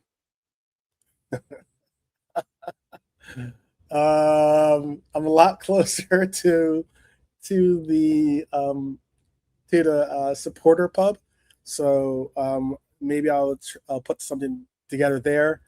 Most likely, I'll probably put it together from where I'm at today, because tomorrow, even though there are a couple of workers bouncing in and out, tomorrow I don't think there's going to be that many people showing up in the venue. So Premier League, like I said, begins in a couple weeks. How are we feeling about this Leeds United game? How are you feeling about it? Any predictions on this Leeds United game? Any predictions?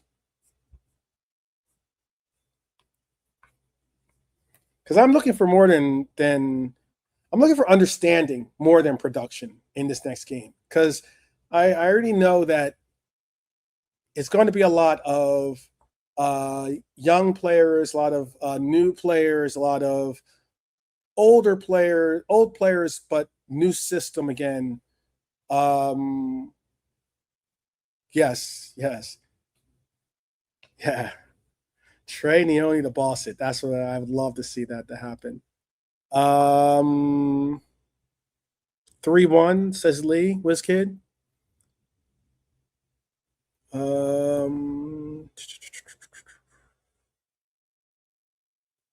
It's going to be a 2 o'clock kickoff, I think it's 2 p.m. kickoff. 2 p.m. I think it's 2 p.m. I think Chicago is like an hour or so behind. I know it's like a 4 p.m. kickoff for East Coast. I think they're an hour difference between. I think it's an hour difference between Chicago and New York. So it's like either 3 or 2 o'clock. I think it's a 2 o'clock kickoff for them. But 9 p.m. UK time. Yep. I think this game is going to be on the LFC TV channel. If you're interested in subscribing, I know. I think it was Lee that was talking about it, but Lee, don't tell us. I think it was you. If it wasn't you, I'm sorry, Lee. But he was telling us about how you can subscribe to their service, and if you're not already a part of the service, and get a free month, and obviously get to see the game as well.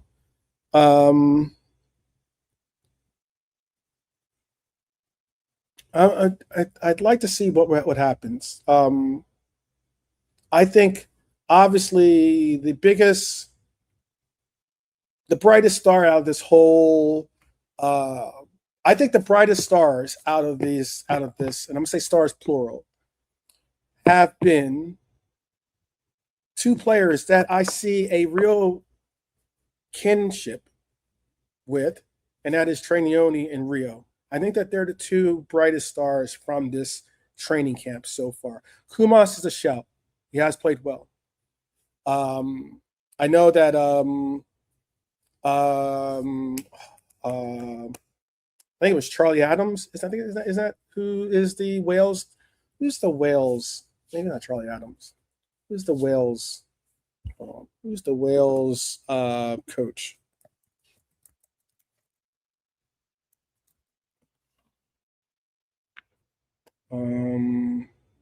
Craig Bellamy. I don't know that's why I said Charlie Adams. Craig Bellamy is who I'm thinking of. I'm sorry. I apologize for that. Craig Bellamy is giving them a big shout to Kumas. said that Kumas is certainly has incredible talent. He thinks of Kumas as being a blossoming star, or a potential star, and a blossoming talent for Wales, especially. Will he get minutes? There's a shout that maybe he does with a midfield that hasn't really made that many moves. Doesn't look like they're going to make any moves really for it all. But yeah, I just think that Rio, I think Trey have both been exceptional this preseason. I think the midfield is going to finally find its shape. Grav's availability gives possibly Iraola another opportunity to build a working midfield. Whether that includes Maka or not, that's a big question. Obviously, maybe includes you bringing in a player like a Trainioni to get more improved minutes on him. Not saying that Trainioni needs to be a starter from the very beginning of the go, not at all.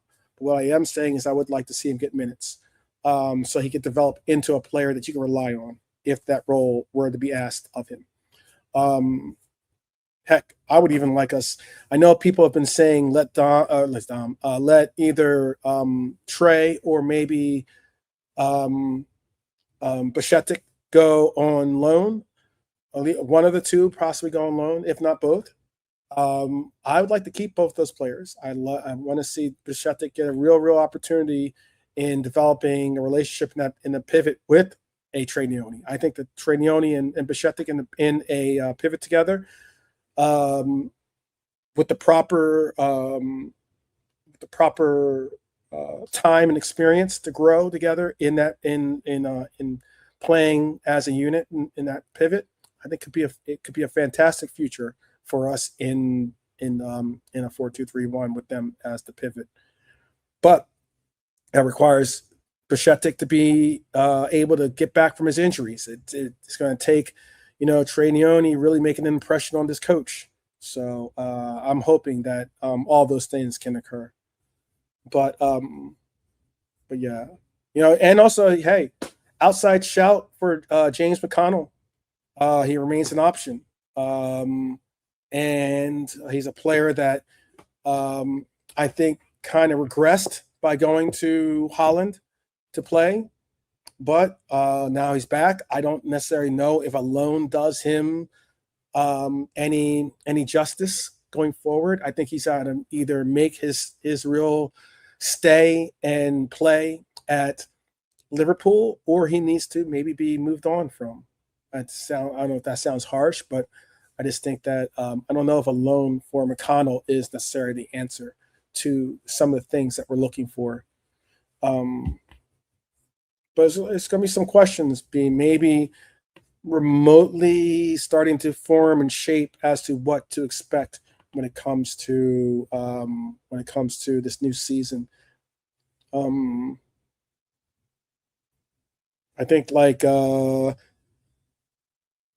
projected lineup against Liverpool, that Leeds and Liverpool game is going to bring, I think, is going to be Mamadashvili. I have Frimpong. I have Jacquet making a start. I have Ndai making a start next to him. Then have Kirkez on the left. I'll have Grav and Dom being my starting pivot, with Rio, Wirtz, Joshua, Abe, and Isak. Probably they'll put obviously Abe on the right and then put Rio on the left, put Wirtz the 10, and put Isak in the role. I'll show you what my lineup is going to look like here. This will be most likely starting. This might be the starting lineup if we go out strong. Sometimes we hold off and we will play like a stronger lineup in the second half. This is the lineup I'm looking at.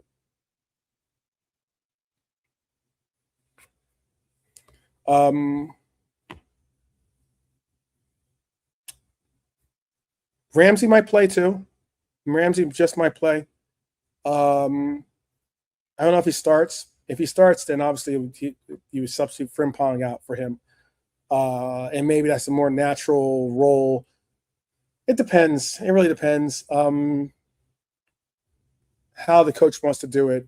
If he wants to get a good 45 minutes out of like the players that he's on the on the fence with, and then bringing in second half with more players that he wants to just allow to get minutes, or vice versa. Maybe he starts off with a experimental or a very experimental 11, and then second half is where he makes adjustments and brings in players in their more natural roles and makes a push that way.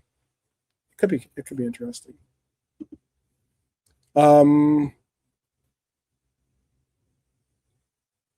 Marmadashvili, again, for some are not sold on Marmadashvili. For others, they are starting to see glimmers of a player there, or the player that we initially made a pretty sizable acquisition for. But that's at least where I see him. Marmadashvili is the only player I think that I have on here that would have started all 3 games if we end up playing the lineup that I suggested. So who knows? Who knows? I would like to see, even if he doesn't start, I would like to see Jacquet start in this game. Hey there, man. Hey. How you doing, man? Yeah, good.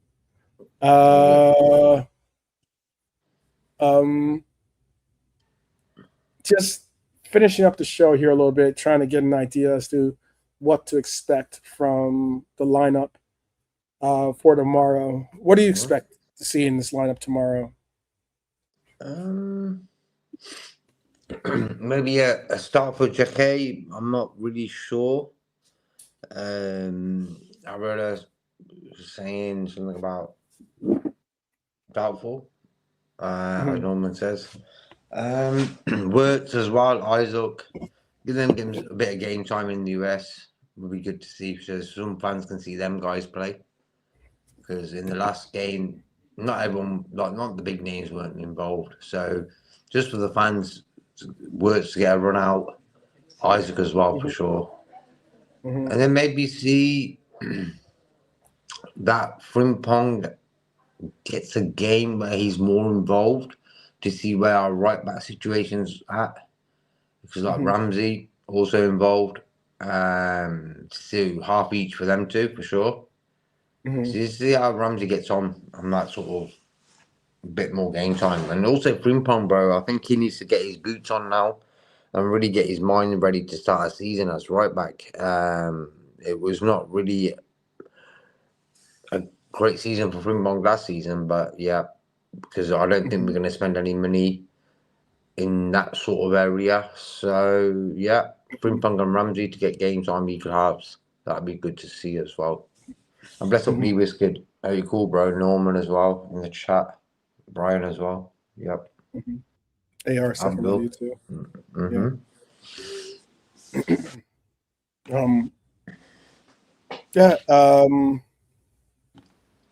We all know it's not going to be Liverpool's strongest team. I mean, still got Virgil, Cody, Maka, as like they might be with the team, but they're not playing in this game.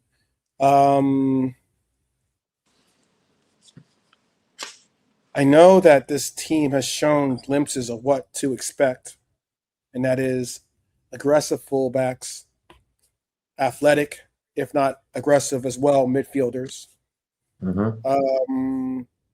A central creator, being that what I think, unfortunately, I've wanted to see more out of Elliott than we've seen.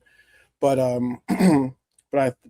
why I say it that way is I've been wanting to see Elliott, create a little bit of what I saw him create in the preseason last season, actually, and that is some real enthusiasm and intensity that he can bring to the ball scene.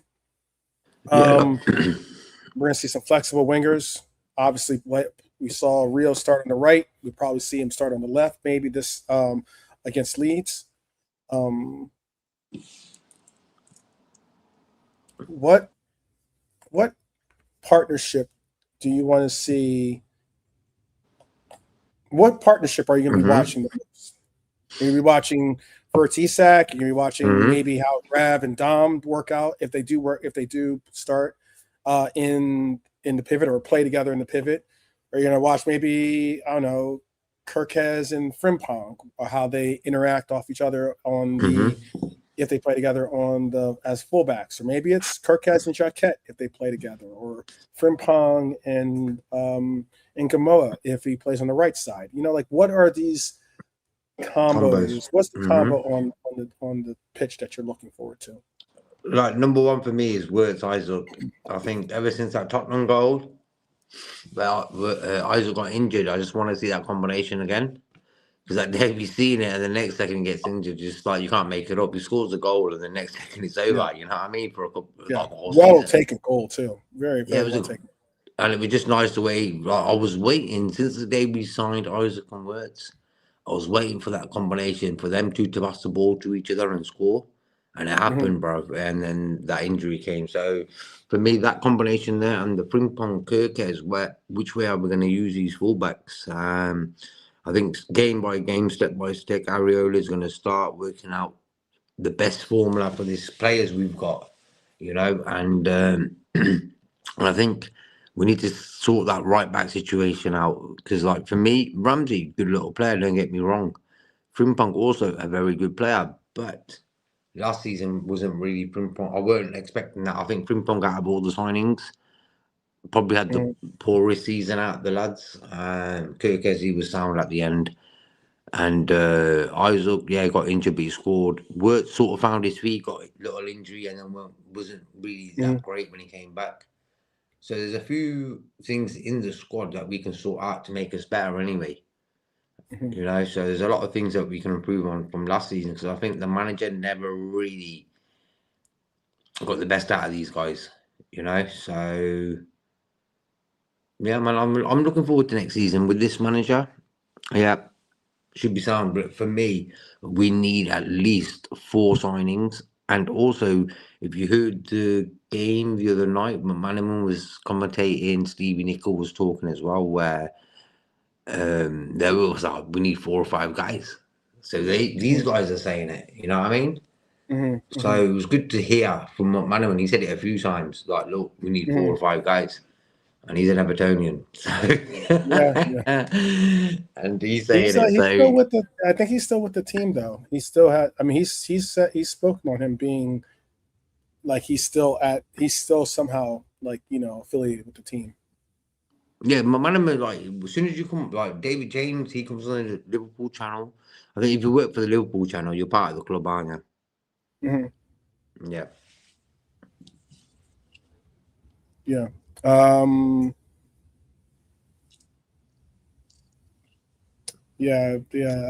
Elliott's got a definite big bridge to build back to the player that had a lot of us really clamoring to see him play more.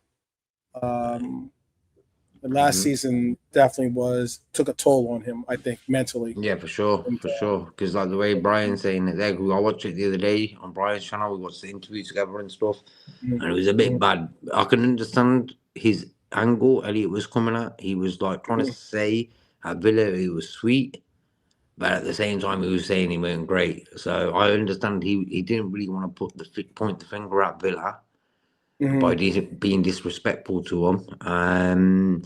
But at the same time, he was trying to tell us he wasn't great last season. So I didn't really have no problem with the interview. He was sort of being respectful to Villa and Liverpool, and in a weird way, Liverpool didn't really look after him well enough for me. I only still had the opportunity to, when Elliot wasn't getting any game time, say, you know what, he's one of us. Bring him back. He's part of our family. So that would have showed the fans that, this guy's for the players, you know. And I think them sort of little tricks are the sort of thing that makes fans love a manager. By doing that, for example, like Elliot's not everyone's cup of tea, and I understand that. But do you see that through ball to that 15-year-old, 16-year-old lad in the first game in the first 3 minutes? That's typical Harvey Elliott when he played with Salah. So he's got, like, for me, his touch is great. He's just put a bit of weight on, a bit of timber, as Brian would say, timber. And that's all it is, a little bit of trimming. But for me, skill-wise, he's only 23, bro. You know, like when you look at our players, him, Curtis, even Gomez, 28, bro. It's just like these guys are still young. Yeah, that's the one. We're not going that far, Lee. I didn't want to say it. I just called it we're not going to be mean like I blame Vic. Like Pep was to Phillips. Remember when he talked about Phillips coming back? I think it was Phillips, right? Okay. When he came back to Manchester City and how he said he came back. Oh, okay, yeah. Came back overweight. Yeah. Put him on blast. Look, at the end of the day, Villa and Liverpool messed Elliott around last season, but at the end of the day, I can understand it from Villa's point of view. They're thinking, we don't really want to buy this guy, and if we do them game time, we're going to end up paying 35, 40 million. So they did what they had to do not to pay that fee, bro. So I understand that. But at the same time, Liverpool had the opportunity to call him back and say, listen, come back here. You're one of us, and we'll look after you, and we can sort it out at the end of the season. And that was, for me, the most professional way to do it. And Arnie Slot didn't even do that, bro. He should have turned around to Edwards and all them lot and said, listen, it don't look good on the club if we treat Harvey Elliott, who's a Liverpool fan and who gives 100% no matter what, the way we've treated him last season. It wasn't a good look for the club, bro. Yeah,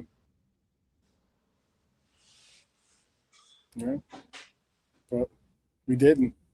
And I don't think fortunately for Elliott, the people that are making those decisions are on their way out of the club, if not already out. And also, this is a new lease on life with this club with a new coach. So, you can, as they say, you can cry over spilled milk, or you can, put yourself together, fall down 9 times, get up 10, I think it's called, or something like that. Like, basically, it doesn't matter how many times you fall down, you have to get back up. And hopefully you can get back up. Like, for me, I always had a soft spot for Elliott, top lad, and proper Liverpool, bro. You play for free. Let's be right, yeah. You play for Liverpool for free, he would. And that's why I like him. Okay, so, huh? No, I was going to say real quick, Brian's right, too. We couldn't recall him, apparently. I think we couldn't recall him, and we couldn't recall him. We couldn't loan him to another team in the Premier League, or even in Europe, I think, or something like that. So it really lessened the number of options for him. That's why the MLS team was offering to let him play, and he didn't want to go that direction. And I think that would have been a good choice for him, considering at least it would have been football, as opposed to. I didn't know that. Okay.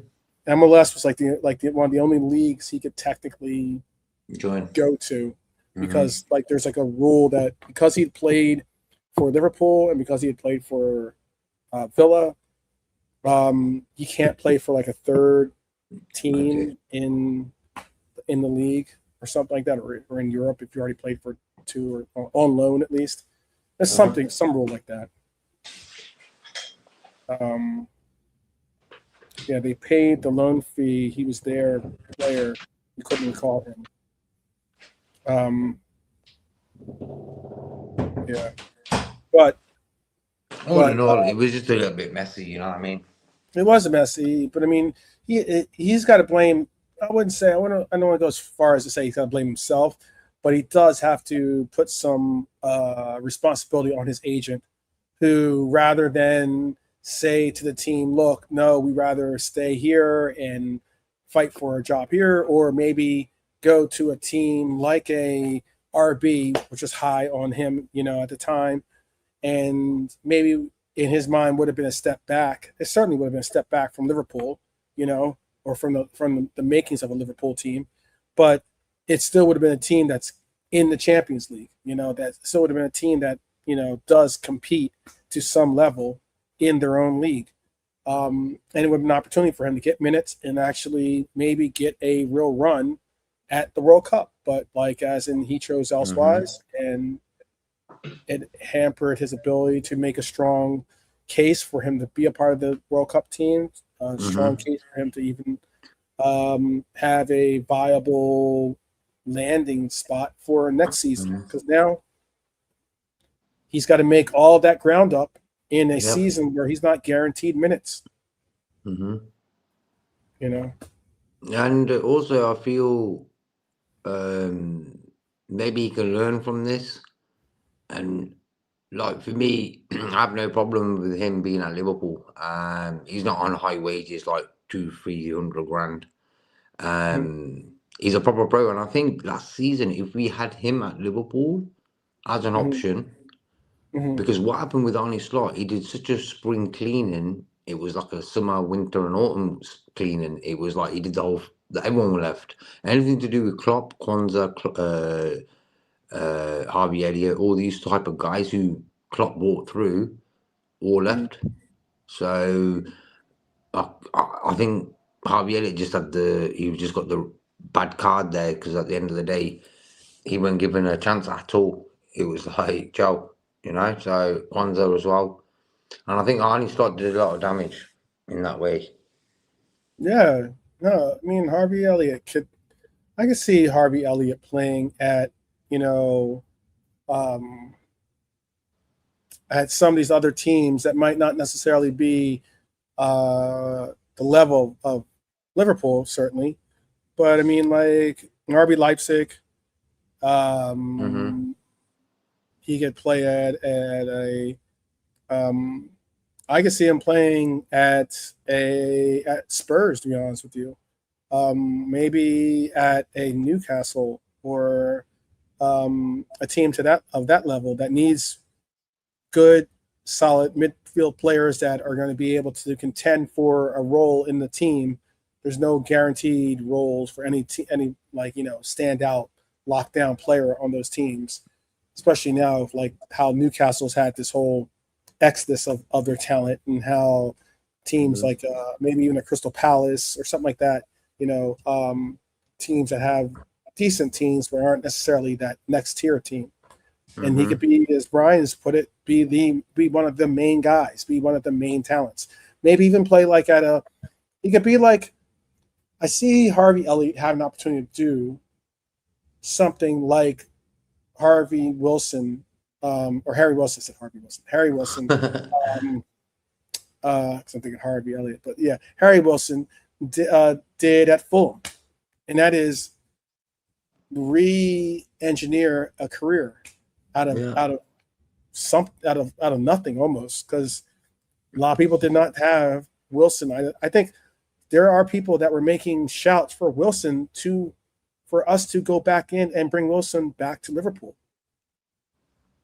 And that's like one of those cases where I'm like, I wasn't one of those people saying that, but he was a player that had an exceptional year for Fulham last season, has definitely dedicated himself to creating a niche for him in the way that he plays the game.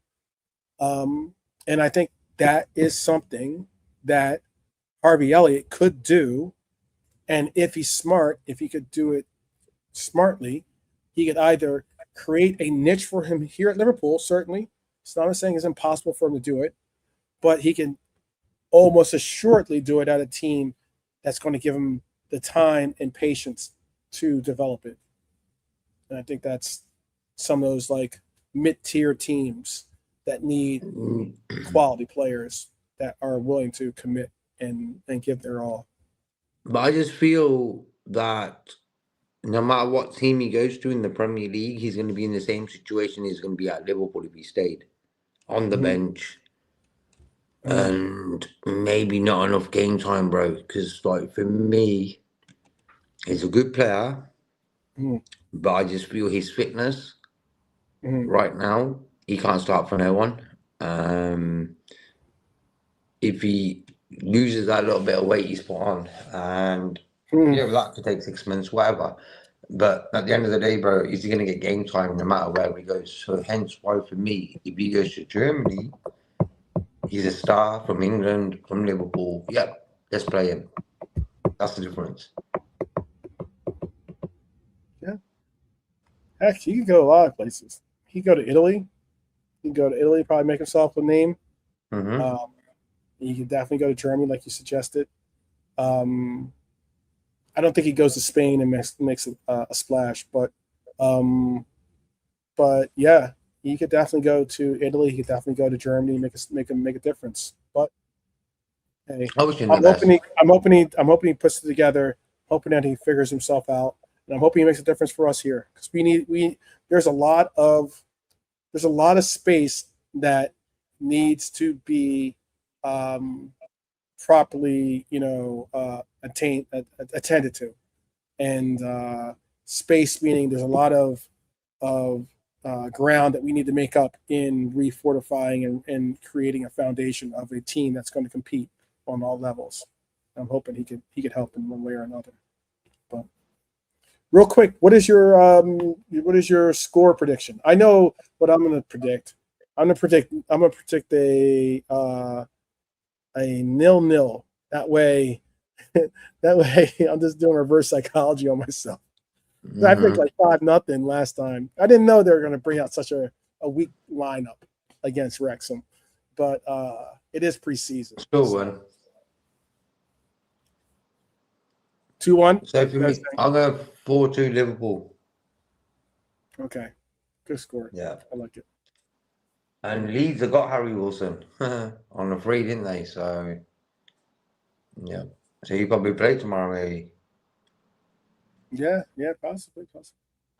Shout out Abdul. Bless up, Abdul. Yes, definitely. 4-2. All right.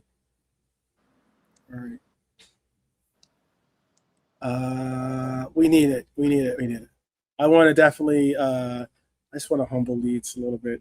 I said I had some friends that are from Leeds. Obviously, some of the people in the chat have just announced that they are born and raised in Leeds, which is pretty cool.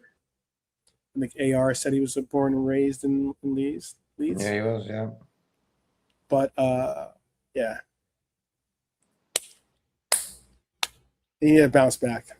We need a nice little capper to a preseason, to the American tour of a preseason. Yeah, 3 out of 3, that'd be great. You know? Yeah. 3 out of 3. Maybe that's it. 3 goals. My head says 0-0, so that's what we'll go with. But I'll say 3-0. 3-0. I want to say 3-1, but let's go 3-0. We can't let Leeds score. We shouldn't let Leeds score. No, Sunderland, we didn't beat them last season at all. I think it was 2 draws, yeah. Leeds, 2 draws as well. So we beat Sunderland the other day, so let's try to beat Leeds this time as well, you know. Because for me, getting a good win in pre-season, it sort of covers the cracks a little bit. I think fans are really hyper right now about signings and stuff. So as long as the team win, it sort of gives a bit of peace on that topic, and then we get things done hopefully on the quiet, you know. I think we beat Sunderland away. Oh, okay, yeah, we beat Sunderland last season. They were undefeated. Yeah. They were undefeated at home, and then we beat, and then that was like a big win for us. Yeah, I remember now. Yeah,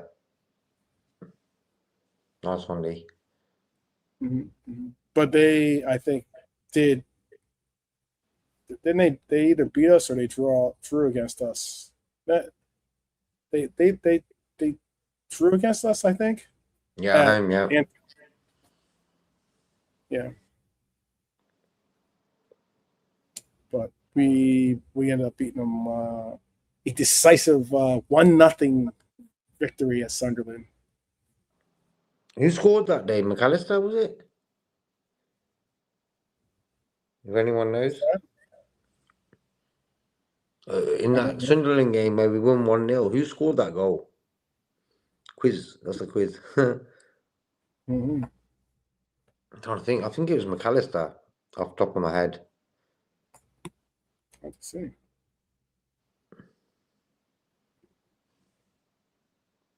Okay, Lee Whiskey thinks it was a pen. Who would have taken it? Salah, maybe?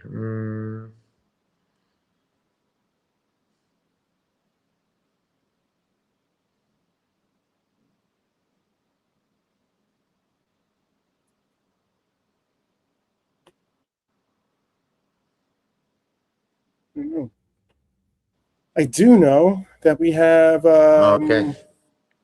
What's that? Virgil scored against Good. Big Virg. Yeah, no one got it. He needed it. Okay, Virgil. Okay. Look, we're gonna end it here. It's at 2:16, 2 hours and close to 20 minutes of conversation. We've had a good crowd this entire time. Appreciate the audience that shows up for our game, our games, our broadcasts. Shout out to JK. I know it's late. It's extremely late in his part of the world. So appreciate him staying up late on a now Sunday morning and early Sunday morning, right? He's doing his own Lionel Richie. And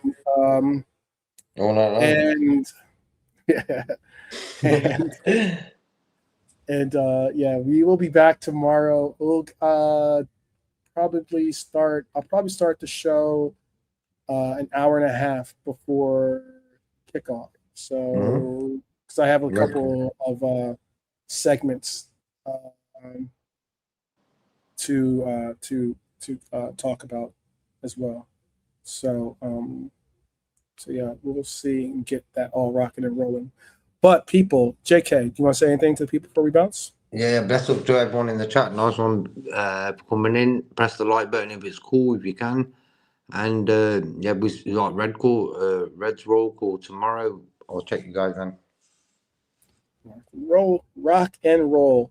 All right, people. We will see you tomorrow. Shout out to everyone joining us, like I said. And also look forward to seeing you guys tomorrow. Hope that you have an incredible Saturday. If it's on Saturday evening or Saturday morning, or maybe it's Sunday morning. But whichever is the case, we will see you again because you never walk alone.